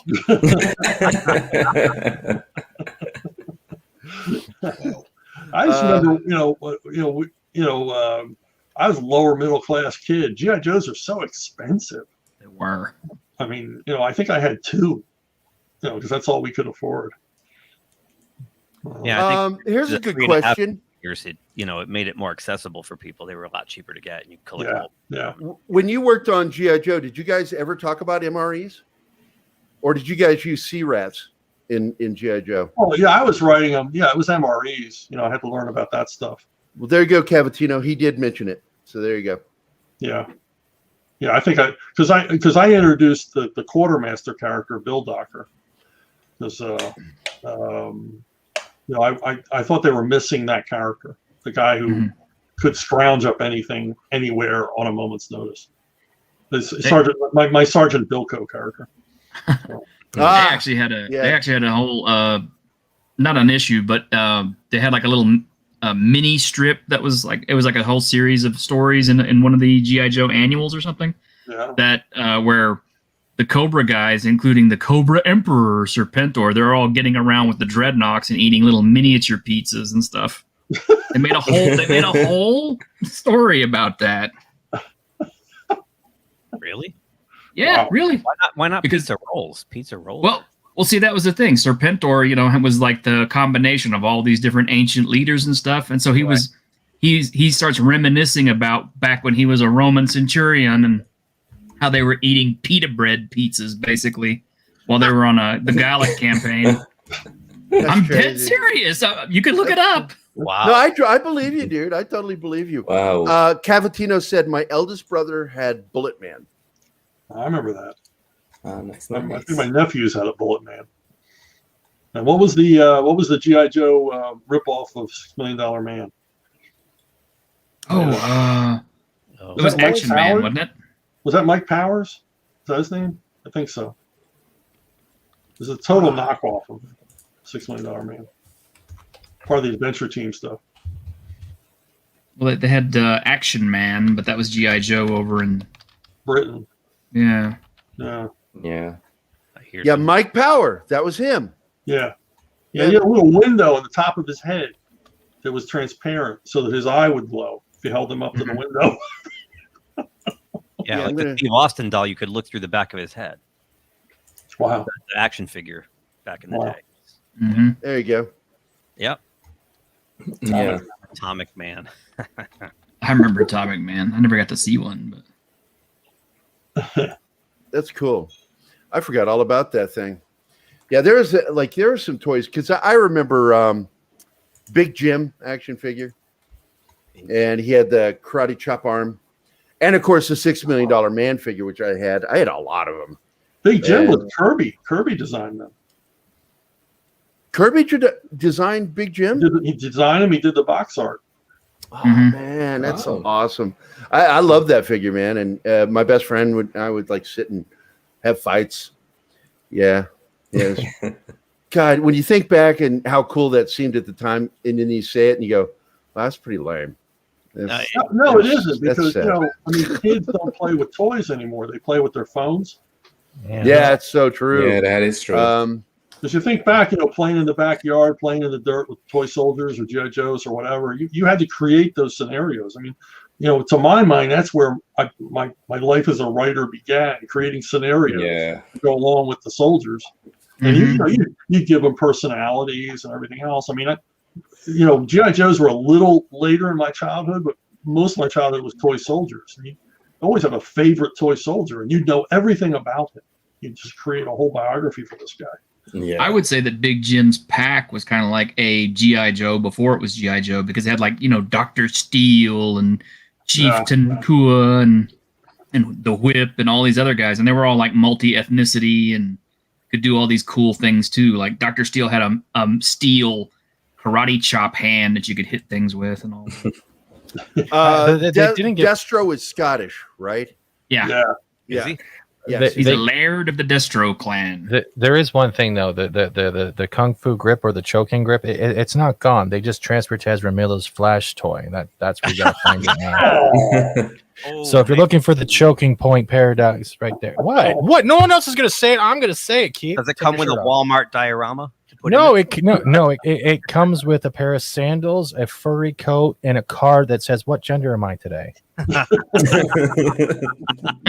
it depends on the water. It is. You put it under cold water, it says one thing. You put it under hot water, it punches you in the face.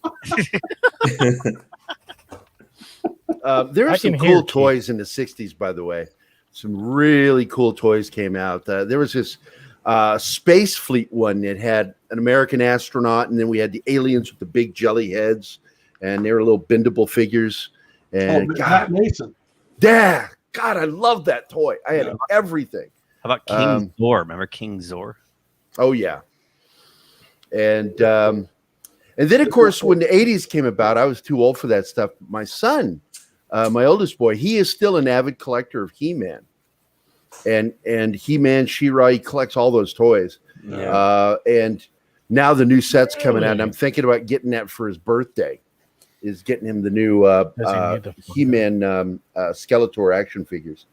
But that's pretty cool. I mean, I miss the days when commercials and cartoons were tied together.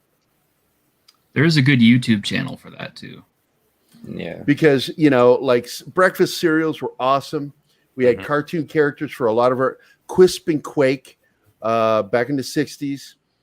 And I freaking love that. I mean, I remember, I think it was 1969, they had a contest where you had to send in part of the box to vote whether Quisp or Quake was going to be the main cereal. Yeah. You remember that? I do remember that. That's pretty cool. I remember Fruit Breeze came back too a couple of years ago. Wow. I just remember Saturday mornings getting jacked up on all that sugar. Oh my God, yeah. I'd grab my mom's salad bowl and fill it with Fruit Loops or Captain Crunch. Oh, Captain Crunch, man, that's like crack. That's like crystal meth. That's Fruity Pebbles. And then, do you guys remember this? I shared it for you, Gary. Oh, hold on. The whole Saturday morning experience was amazing. Just sitting there and watching cartoons until noon. I've never seen that. A bit old. Wow. That looks like 1940s.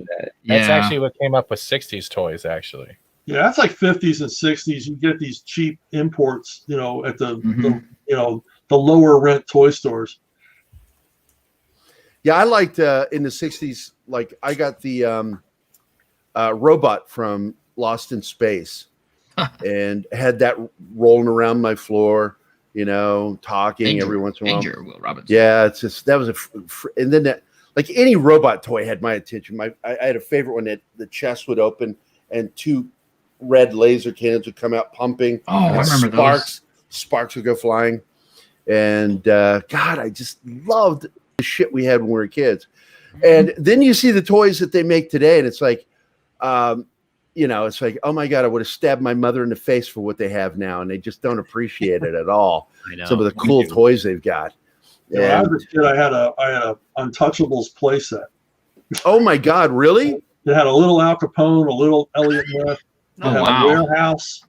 You know, it had friction motor touring cars. It had, you know, it had dead gangsters. Awesome. Yeah, and if they didn't have those things, like when you got the plastic army men, my buddies and I would melt them so that we could have injured soldiers on the battlefield. We did horrible things for it. Did you guys have the parachute ones and they would get tangled in the first drop, or you'd be doing it and your mom would be vacuuming like, oh, there goes G.I. Jim up the back into the it is gone. Yeah, you had one shot with that parachute, Steven, and then it was over.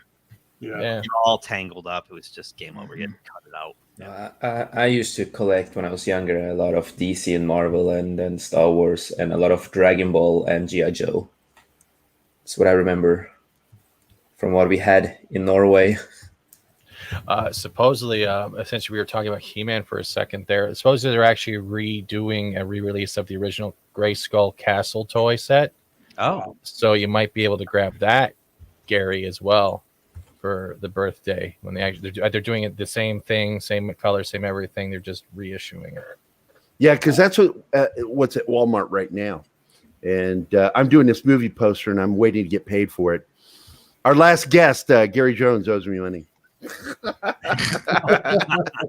Motherfucker, pay your money, bitch. Where the hell's my money?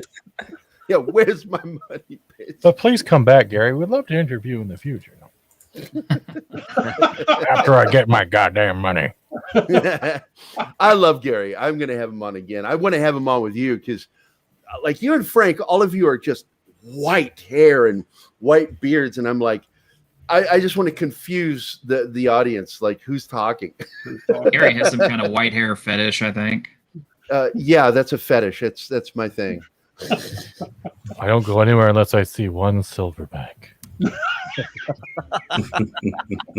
Oh yeah, Transformers, when it came out, I wasn't sure if I was going to be into Transformers because I was like in my 20s. Oh yeah. And I just at first I was like, but I love the theme song. Yeah. But then, like, one of my best friends in the world, that's all he does is collect Transformers stuff, and he commissioned me to do a sculpture, and I'm like, okay, all right, but I like it. I think it's cool, but it's not something I ever really got into. I was more into the military shit. That's why I love G.I. Joe. Yeah. Transformers fans are the most rabid fans of all fans. You can't get the Transformers wrong, or they'll be on you like a. Oh yeah, Yeah. Big time. Yep. exactly. Which is a good thing. They guard their they guard what they love. They make sure it doesn't get spoiled. Yeah, here's something you'll appreciate. Back when I think it was Andy was in charge of Hasbro stuff for IDW, and right after I worked with you on the A Team, they wanted to get me approved to work on G.I. Joe and Transformers.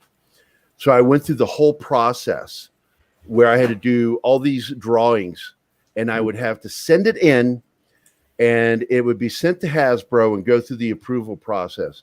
And they loved the way I drew Duke and stuff like that. They were like, this is really good stuff. Yeah, green light him. And I was like ready to go. And immediately they changed the manager at IDW for G.I. Joe Hasbro stuff. And I didn't do a goddamn thing. I went through all that trouble to get approved for G.I. Joe and Transformers, and then didn't get to work on a damn thing. See, that's the danger of working on licensed stuff. But Hasbro wasn't always like that. I mean, when I was on Joe, it was the same people, but a lot of times the guy who deals with the comic book people is an entry-level position. So every 6 months you get a new guy and new parameters, and everything has to be changed. And that's why it's normally a nightmare dealing with licensors. But you got caught in a bad place. They changed people. It was like right after I was approved. Yeah, that's bad luck. That's always bad luck when they change that person. Yeah, and that person was not into me. Yeah. Well, that person wasn't into you because you've been approved by the person before. Yep. So everything must be destroyed from the person before. I'm going to make my own mark. That's exactly how it goes. Because blackjack and hookers. Because Tom's like one of my best friends, Tom Waltz. And Tom was pushing for them to nope. So I only do work with Tom now. That's all I've been doing since that transition. Because they also hired a lot of woke people, and the woke people and the woke people are aware of my politics, so they didn't like me. Yeah, that was kind of the end of it with me with IDW. It's like, okay, if you want woke people, you want woke people. But I made it known to them, and this was years ago. I said, if you ever get the Addams Family license, I want to write it. I want a shot at that. And this was before the animated movie. I said, because I knew they were hunting for franchises. And I reminded them over and over and over again, if you ever get the Addams Family, I am, tanned, rested, and ready. I really want to write the Addams Family. And that's interesting for you. They got it, and they handed it over to some, woke person who had no idea what they were doing, no idea what the characters were about. They just knew they wanted an agenda to push. And that's it. I said, okay, I'm just not even bothering with you people anymore. Yeah, I wish you wrote the movie, Chuck. I saw that with my daughter. It was rough to sit through. That animated. Yeah, the animated movie is garbage. Yeah. Oh God, how do you get that wrong? How do you get it wrong? It's all there. Right. Oh my God, exactly. It writes itself. Come on. Yeah, I was. I don't know if I ever told you, Chuck, but I was set to be hired over at Marvel to do some action stuff, no superhero stuff, because I said I didn't want to draw superheroes. I'm not interested in them. And the guy, I can't say his name. I'm not, because it could cause a lot of problems. But he was one of the hiring people at Marvel, and well, I think we all know who you mean. Okay. And he showed it to a certain person, and showed him my resume, and your name appears in it. What? And they stopped talking to me. Yeah. And I was like, what the fuck is going on? I was like, you guys approached me. You approached me. Why are you not responding to my emails anymore? So I went to the guy's cousin, who is a close friend of mine. And they were like, I asked him, and he can't talk to you. And they were told that they didn't want to hire you, and something fucking Chuck Dixon. I mean, I can't tell you how many guys I know in the business, artists, who say, well, I love the Organist. Can you get Chuck Dixon to write it? And Marvel editors would go, are you trying to get me fired? Yeah, I know, because he fucking hated you, dude. That guy fucking... Well, he got fired. He got shit canned. Yeah. But hey, I outlasted them all. Axel Alonso, Dan Raspler, they're all Bob Schreck. Goodbye. Yeah, all the fuckers that I'm not saying the names of, all were fired. Yeah. And don't work for Marvel. I think they went to work for DC. Two of them. Yeah, and I think some of them, I mean, they go from Marvel to DC and then trying to start their own comic book company, and then we never hear from them again. Yep. Yeah. It makes sense that they went to DC, because DC looks like they're copying all the failures of Marvel's last 4 years now. Yeah. Yeah. I'm hoping Discovery fires everybody at DC. Oh, come on. I Am Not Starfire looks genius. Oh, come on. Everyone wants to watch a trash bag who's just angry and wants to move to France with her girlfriend and not acknowledge that. I can't even finish the sentence. It's so stupid. Yes, 6. I got ghosted by the dude. You can't even talk about Marvel comics and not just kind of go, are you fucking serious? Especially the Hellfire Gala. Come on, really? Fucking seriously? And I got to tell you, Chuck, I would so much rather be friends with you than work for Marvel. Well, thank you. I appreciate that. We're blacklisted together. Yeah. I just like how the subject of blacklisting comes up, and like Tom Brevoort says, well, there's no blacklist, but he can't work here. Yeah. It's more of a dark gray list at this point. No, it's everybody on the left. Everybody on the left doesn't know what words mean. You use the words, but you don't know what they mean. Yeah, exactly. He can't work here anymore means he's blacklisted. It's not even a blacklist at this point. It's like The Simpsons. Let's go back to the no homers club. They're allowed having one just because they don't want to look like they're blacklisting everyone, but the rest of the homers aren't allowed in. So it's like the no homers club. We're allowed to have one. We get Hellfire Gala, but Iceman looks so pretty. Oh yeah, I'm not even gonna fucking talk about that shit. Did you buy America Chavez yet? It's like, and this has nothing to do with being anti-trans. I cannot stand blatant tokenism. That is there for one reason only. It has nothing to do about selling comics or telling a story. It has everything to do with scoring political points with a group of people who don't fucking buy comics. Yeah. Look, it's extremely cynical, and it always has been cynical. I remember when I was at DC, an editor wanted me to turn a character gay. Just he's going to come out as gay. And I said, if you read the character, everything about this character is he's not gay. If you want a gay character, I'll create a new character, but I'm not changing this character. And it was literally a standoff. It was an entire morning at DC in person with me just saying, there's no goddamn way I'm doing that. You can fire me off the book. I'm not doing it. Of course, they weren't going to do that because I was at the height of my powers. It's mid-90s. And but an entire morning was wasted with a standoff. They're thinking I'm going to back down. And everybody else in the room was just sort of like looking out the window because they had worked with me and they knew he's not going to back down. He's not going to change his mind. Yeah, And it made no sense for the character. And they didn't care. It was just cynical. It was a stunt. Oh, we'll get mentioned on the news. Yeah, I can't stand stunts, man.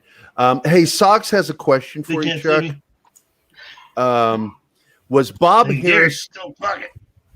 What? There you are. What? Are you on? Was he talking dirty? What the fuck? Are you on crack? Going on over there? There you are. Yeah, just take that right there. You know. Was Bob? I don't know if you want to talk about this because I don't like talking bad about people.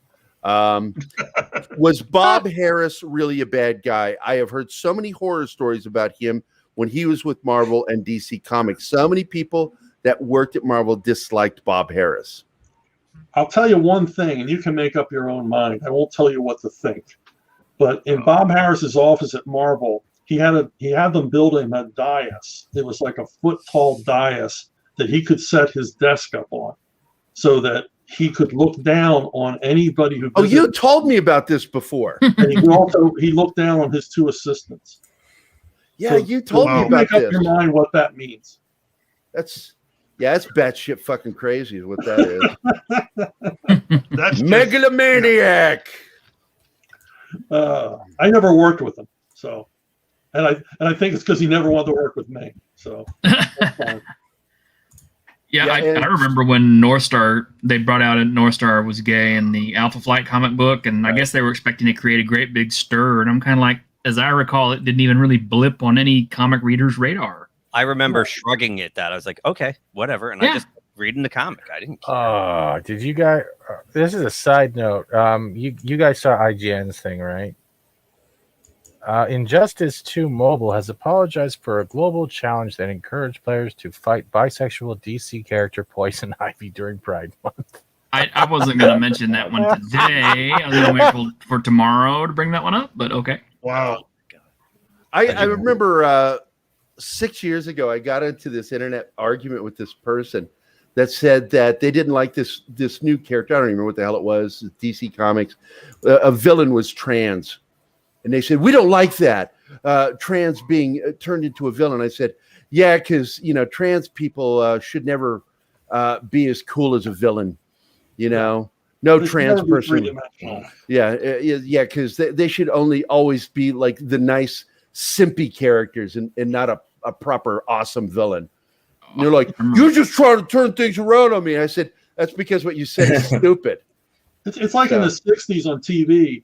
If you ever saw a character who was Jewish, they're always harmless and nebbishy, and they're somewhat emasculated. And even when I was a kid, and I'm not Jewish, but even when I was a kid, I was like, that's really insulting. Because, I knew, grew up with Jewish kids. I grew up with I did too. My siblings. Ass around the block. All my siblings were Jewish.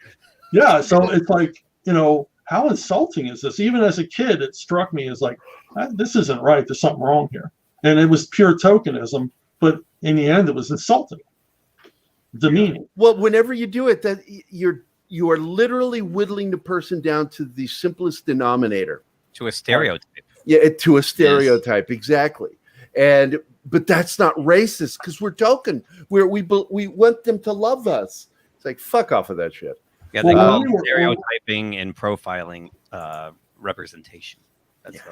When I was on Batman at one of the summits, we wanted to introduce a new Gotham cop, and we wanted to have a black guy. Okay, and I'm like, fine, there's no black cop in the regular rotation here, and that represents the urban demographics of Gotham. Of course, there would be a black cop on the detective squad, but a lot of the other people, they were just so sensitive and woke before there was woke that they're like, well, we don't want them to be a stereotype.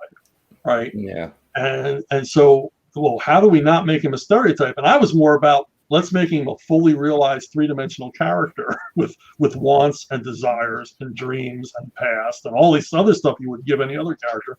But what they broke it down to was he likes to read. No shit. Reading? And I said, whoa. Did I just hear this? That's all he's about. He's black and he likes to read. Wow. Well, Did you know I'm white and fat, and I use a V2 program, and I'm going to save the world one day. You're not fat, dude. You're an imposter. You're not really fat. I'm fat. No, you're not. As a true representative, duly authorized representative of the fat community, I am amused by that comment.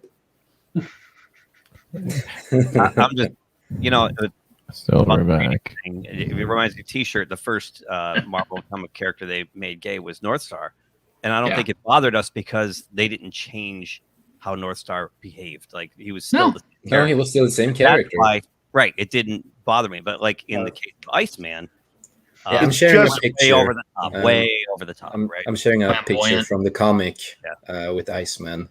And then they bring out the transgender characters in Marvel, and they're like over the top, flamboyant to the point where it's kind of like, Mike, you guys are unbelievable. Right. And all they do is they talk about it at every opportunity. They talk about their sexuality, where Northstar just kept trucking on as the same kind of dude. He just happened to get married to another guy along the way, but he was just himself. It just felt organic because they didn't go crazy with it. It felt natural. Right.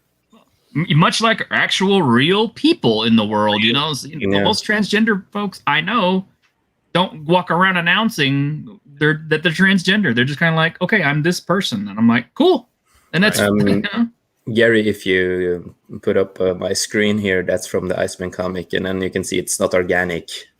This is from the Iceman comic. Oh.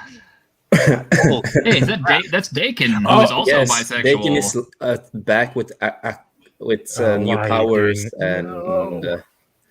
It is. They're populating comics and movies, TV shows with what we have had around for decades called fan fiction, where they would twist and make a character gay, like Kirk and Spock was a big one when we were young.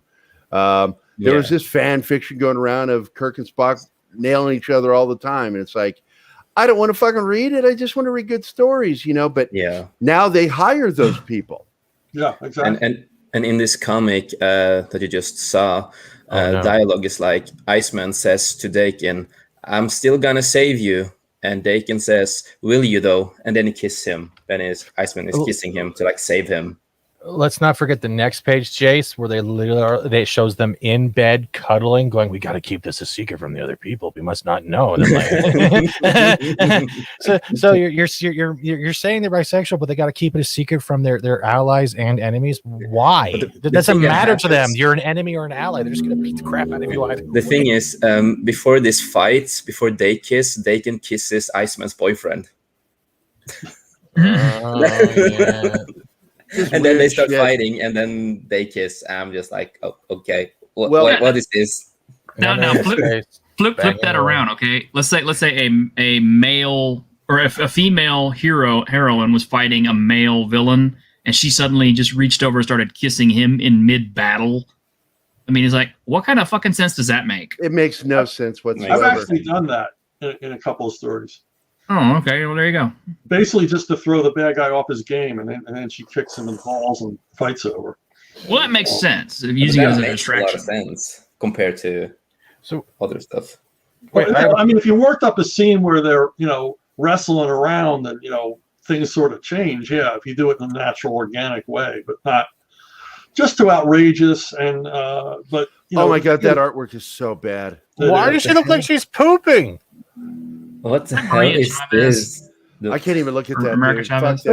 Wait. We forgot one simple thing here. Like when it comes to the whole kissing to save you, maybe Marvel and DC is telling the fans they need someone to make out with them so they can change their ways. Maybe that's the whole. We need to make out with a lot of people on their staff, and then they'll be fired because we've accepted them as shitty writers and artists and illustrators. And I'm doing this because Keith is slowly wiping his face in agony. Because Keith is going to be happy when certain people are removed from Warner, and one of those people is.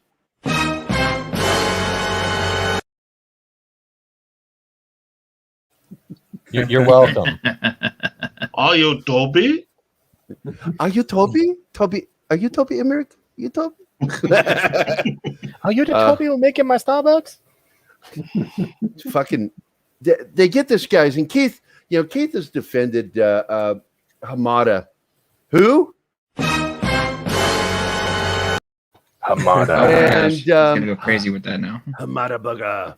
And Hamada, he had like this plan that Keith talks about and liked the plan. And I said, look, the plan sounded good. The problem is he's a shitty fucking manager because he keeps hiring stupid people to do the work. So that's why he doesn't deserve the job. You can have the best plan in the world. If you don't know how to hire the right fucking people, you're a fucking asshole and you got to go. And they need to. I'm looking forward to the Red Wedding at Warner Brothers. I'm really looking forward to that. And I want to see a day when Chuck Dixon's at fucking DC again, in a manager's position. No. No, you don't want to do it? Don't wish that on me. What, I have to move to LA? Yeah. I have to move to California. Chuck's like, I will end our friendship right now. You recommend that again. Suggest it again. Well, Let's start a petition. the prices of real estate over in California might start dropping because all the Californians are moving down here to Texas. So. The weird thing is, though, is my wife and I were talking about this. The real estate isn't dropping anywhere in California, New York, anywhere. It's all staying the same or going up. It's either foreign investors. I don't know what the hell's going on. You would think by now they would have bottomed out, that the real estate market would crater, but it isn't. Yeah, but it's going up because we just sold our house and we got double what she originally bought it for. Wow. And she walked away from that, and now we're going to get this nice little tiny place for just us and have a little farm because I don't fucking want animals around me. I don't fucking like them, but I like dogs. Gary. I'm a dog guy. I will stay hide in. in my studio working on shit that you probably wrote, and then they will do the farming on the other part of the house where I'm not at because I don't want to be around goats. I fucking hate goats. Oh, come on, Gary. You. Well, it's true. The animals that you don't like tend to be gravitate towards you. Exactly. You're like, no, stop. Uh-oh, I better mute. The dogs are going crazy. Those damn goats again. Fucking dogs. Doorbell just rang, and so the dog, like a pack of fucking dogs downstairs. I think there's 8 dogs downstairs. It's like, oh my God. I hate them all. I only love my dog. And I don't know if you've seen my dog. She's adorable. But anyway, what kind of dog you got? Me? You're a dog guy. You look like a dog guy. Don't have a dog. Nope.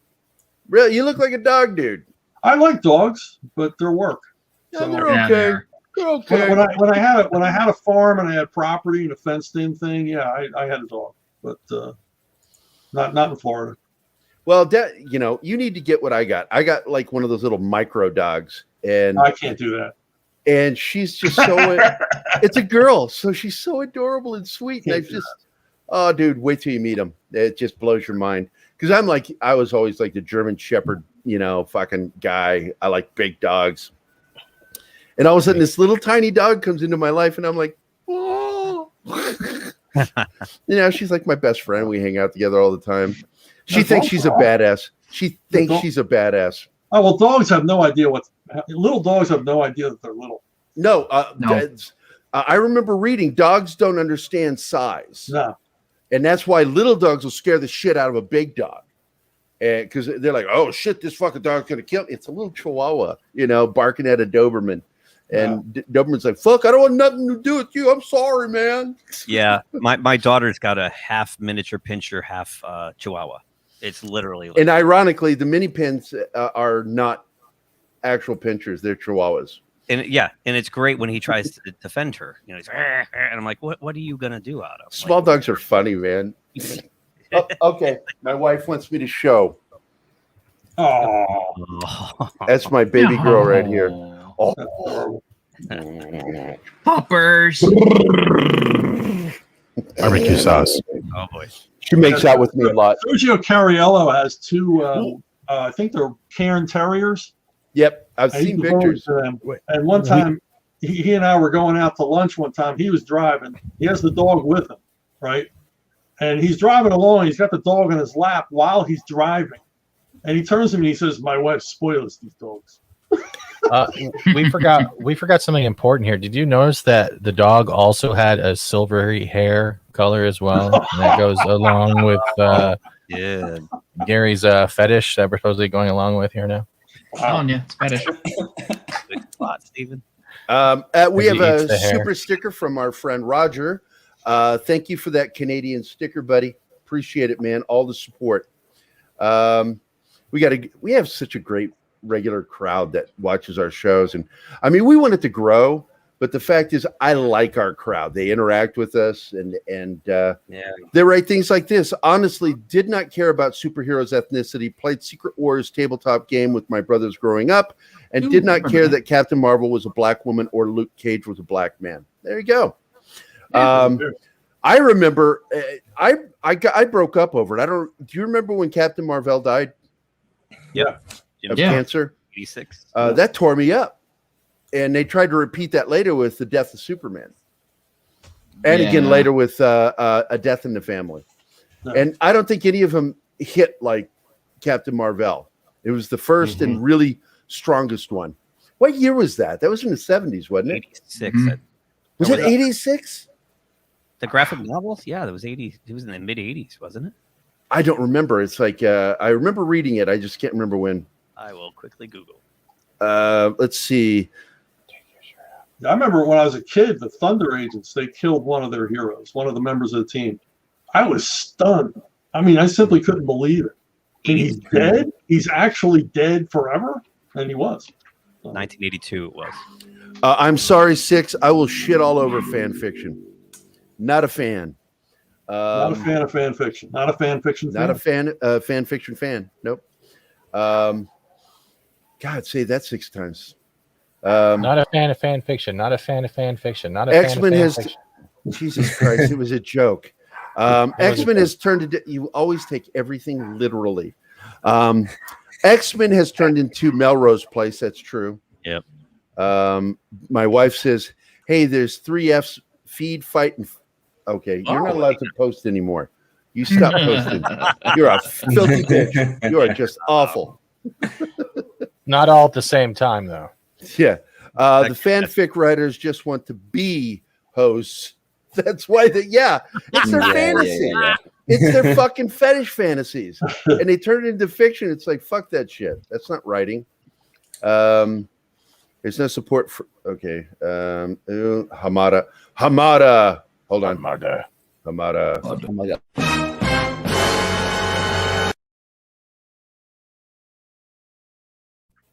And there we go. Are you triggered yet? Steven made that, and thank you, Steven. I actually do like that one. Jesus Christ, I look like Elton John today. What the fuck is with that? Because you don't have your cap on. There are certain days, like when I have a buzz cut, Chuck, I look like a fucking lesbian when I'm wearing my glasses, like this old 50-year-old, diesel lesbian. Codename Julie. Here we go. This one's just for Keith. At least you're checking the box. Hi, my name's Julie. You like my lesbian haircut? Techno music? Let's go out and play, guys. Oh no. Hamada is more Americanized than me. And Monkey GB, you're of Asian descent, as I recall, right? Yeah. Just tell me in the chat. Keith, I'll be crying tears of joy the day Alex Kurtzman is gone. Yeah, fuck that guy. Won't we all? Yeah, look. As far as Alex Kurtzman goes, I'm afraid that in order to get out of that contract, they Paramount and Viacom may have to literally just sell Star Trek, probably and most likely, I think, to. Les Moonves. I don't know if you've been up on this stuff, Chuck. Les Moonves, when he got shit canned, had just made a contract for Kurtzman that was unfuckable. Before after the feeding and fighting. Yeah, it's just they couldn't fire Kurtzman without paying millions of dollars. Wow. And so Star Trek is garbage. It's like we got all excited when she took over Shari Redstone. Yeah. When she took over, it was like oh my God, she's got a fucking clean house. It was like, we can't fire this guy. And so he's written in charge into his contract of the Star Trek that we fucking love. and not just television. He has control over all of Star Trek, both in terms of film, comics, all of it. And that's why I want to write a short story that has a character that goes back in time and kills Kurtzman as a child. Dark. It'll be very fucking dark. Ooh, we can do that. We just got to do the redo. You remember, was it the one with Jet Li? Remember, he's going through universes and killing all of his selves, right? So all we got to do that is have Kurtzman's killing other Kurtzman. So you have one sane Kurtzman, not in a clown wig, who's like, what? So he's killing himself. Yeah. See, and then the sequel could be J.J. Abrams killing all. I'm killing all the franchises. The one is a good movie.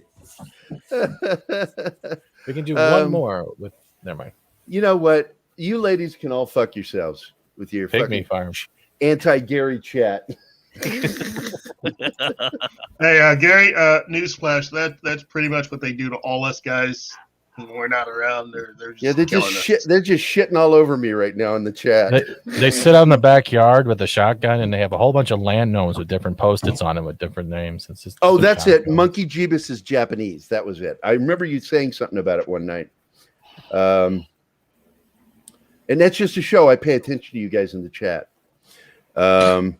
Gary, I love you. You know what? I know. You can choke on a bag of dicks, Six. That's what I said. A bag. Whoever said it the last time, somebody said it recently, a used bag of dicks. Oh, used bag of dicks. Yeah, it's all smegmatic. Jerry, hold on, Gary. Poor Keith. He's just dying there. Well, we've already hit the 2-hour mark. What? Here you go. Oh, just share that and you'll be happy. I've seen that one before. I like it. Yeah, it's like since the Army, dude. That's one of my favorite things to say to somebody when I'm annoyed with them or want them to go away. Just choke on a bag of dicks. Go away. And it's even in one the scripts. I think you read it, Chuck. The comic book Vindicated that I did. The cop turns to his partner up in Seattle and says, "Well, we could go grab go to Dick's Drive-In." And he goes, "Oh, good. I'd really like to hammer down a bag of dicks." And she's like, "I'm ignoring you. I'm not going to laugh at your shit. Fuck off." So let's see. Martin says, Mr. Dixon, could you give a shout out to my daughter's boyfriend? His name is Roberto, and his favorite comic character is Dick Grayson. And I see where the inspiration came because we were talking about dicks, especially as Nightwing. Hola, Roberto. Thanks for your patronage. Thanks for your support and kind words. There you go, Martin, my friend. And how can you say I love Fat Steven and all of his movies? No, Six. I'm not going to go read your fucking comments on Twitter. I know it's going to be nasty about me. Yes, it's true. I earned all of it, but I'll read it when I get to it. But Chuck, we've hit that 2-hour mark. I'm so sorry that Graham couldn't be here because that would have been a fun show. This was just awful. Oh, it was at this moment I referred to the bag of dicks. No, Chuck, we all appreciate it, but I personally love you. You're just a great guy. I like having you in my personal life, and I look forward to the next time we get you on, and hopefully next time with Graham and possibly Frank when he's free too. I'm going to try to get him on here in the next week or so just to make up because he's at the con. Well, he said he was driving. I don't know how far it was. He had to go, I think, a half hour. So he's probably already there and already dealing. Graham told him somebody was there today that he never introduced himself to. So that should be interesting. But Chuck, thank you so much for coming, man. Oh, you're very welcome. Panel, if you want to say something to Chuck, now's your time. Can you please share the one thing I put down there for you, Gary, so you can use it later? Chuck, it's always an honor having you here. I want to know when you're not home so I can take all your figures. Okay, well, that's never. All right, can you tell me your sleeping schedule? So I can take all your figures? He's I armed, promise- dude. He'd kill Hey, you. Steven, I you can will just glue go there hair and to do your some feet too. martial art moves, man. If you can get Yeah, your yeah. fat ass over there. You don't want to be sneaking into houses in Florida. It's not a good idea. And I want to remind people, follow him on Facebook, man. He does some great reviews. And there was a movie I had not seen. It was that Australian movie about the two guys that team up to rescue the prostitute. And one's a cop, or both of them are cops. It's a Aborigines cop and yeah. The Darren Peterson movie. I fucking bought that movie because of you. Mystery Road. Fucking love that movie. It's the best That firefight ever firefight. put on film. Oh my God, that firefight at the end inspired me. Yeah, it's the most realistic I've ever seen put on film.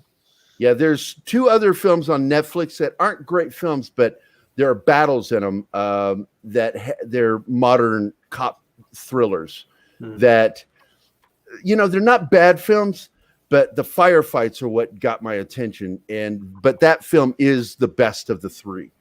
Yeah. And thank you for that. Go read his reviews, man. He always has great reviews. And let's see. Anybody else got anything to say? Yeah. Hey, Chuck, you rock, man. You do. Oh, well, thank you.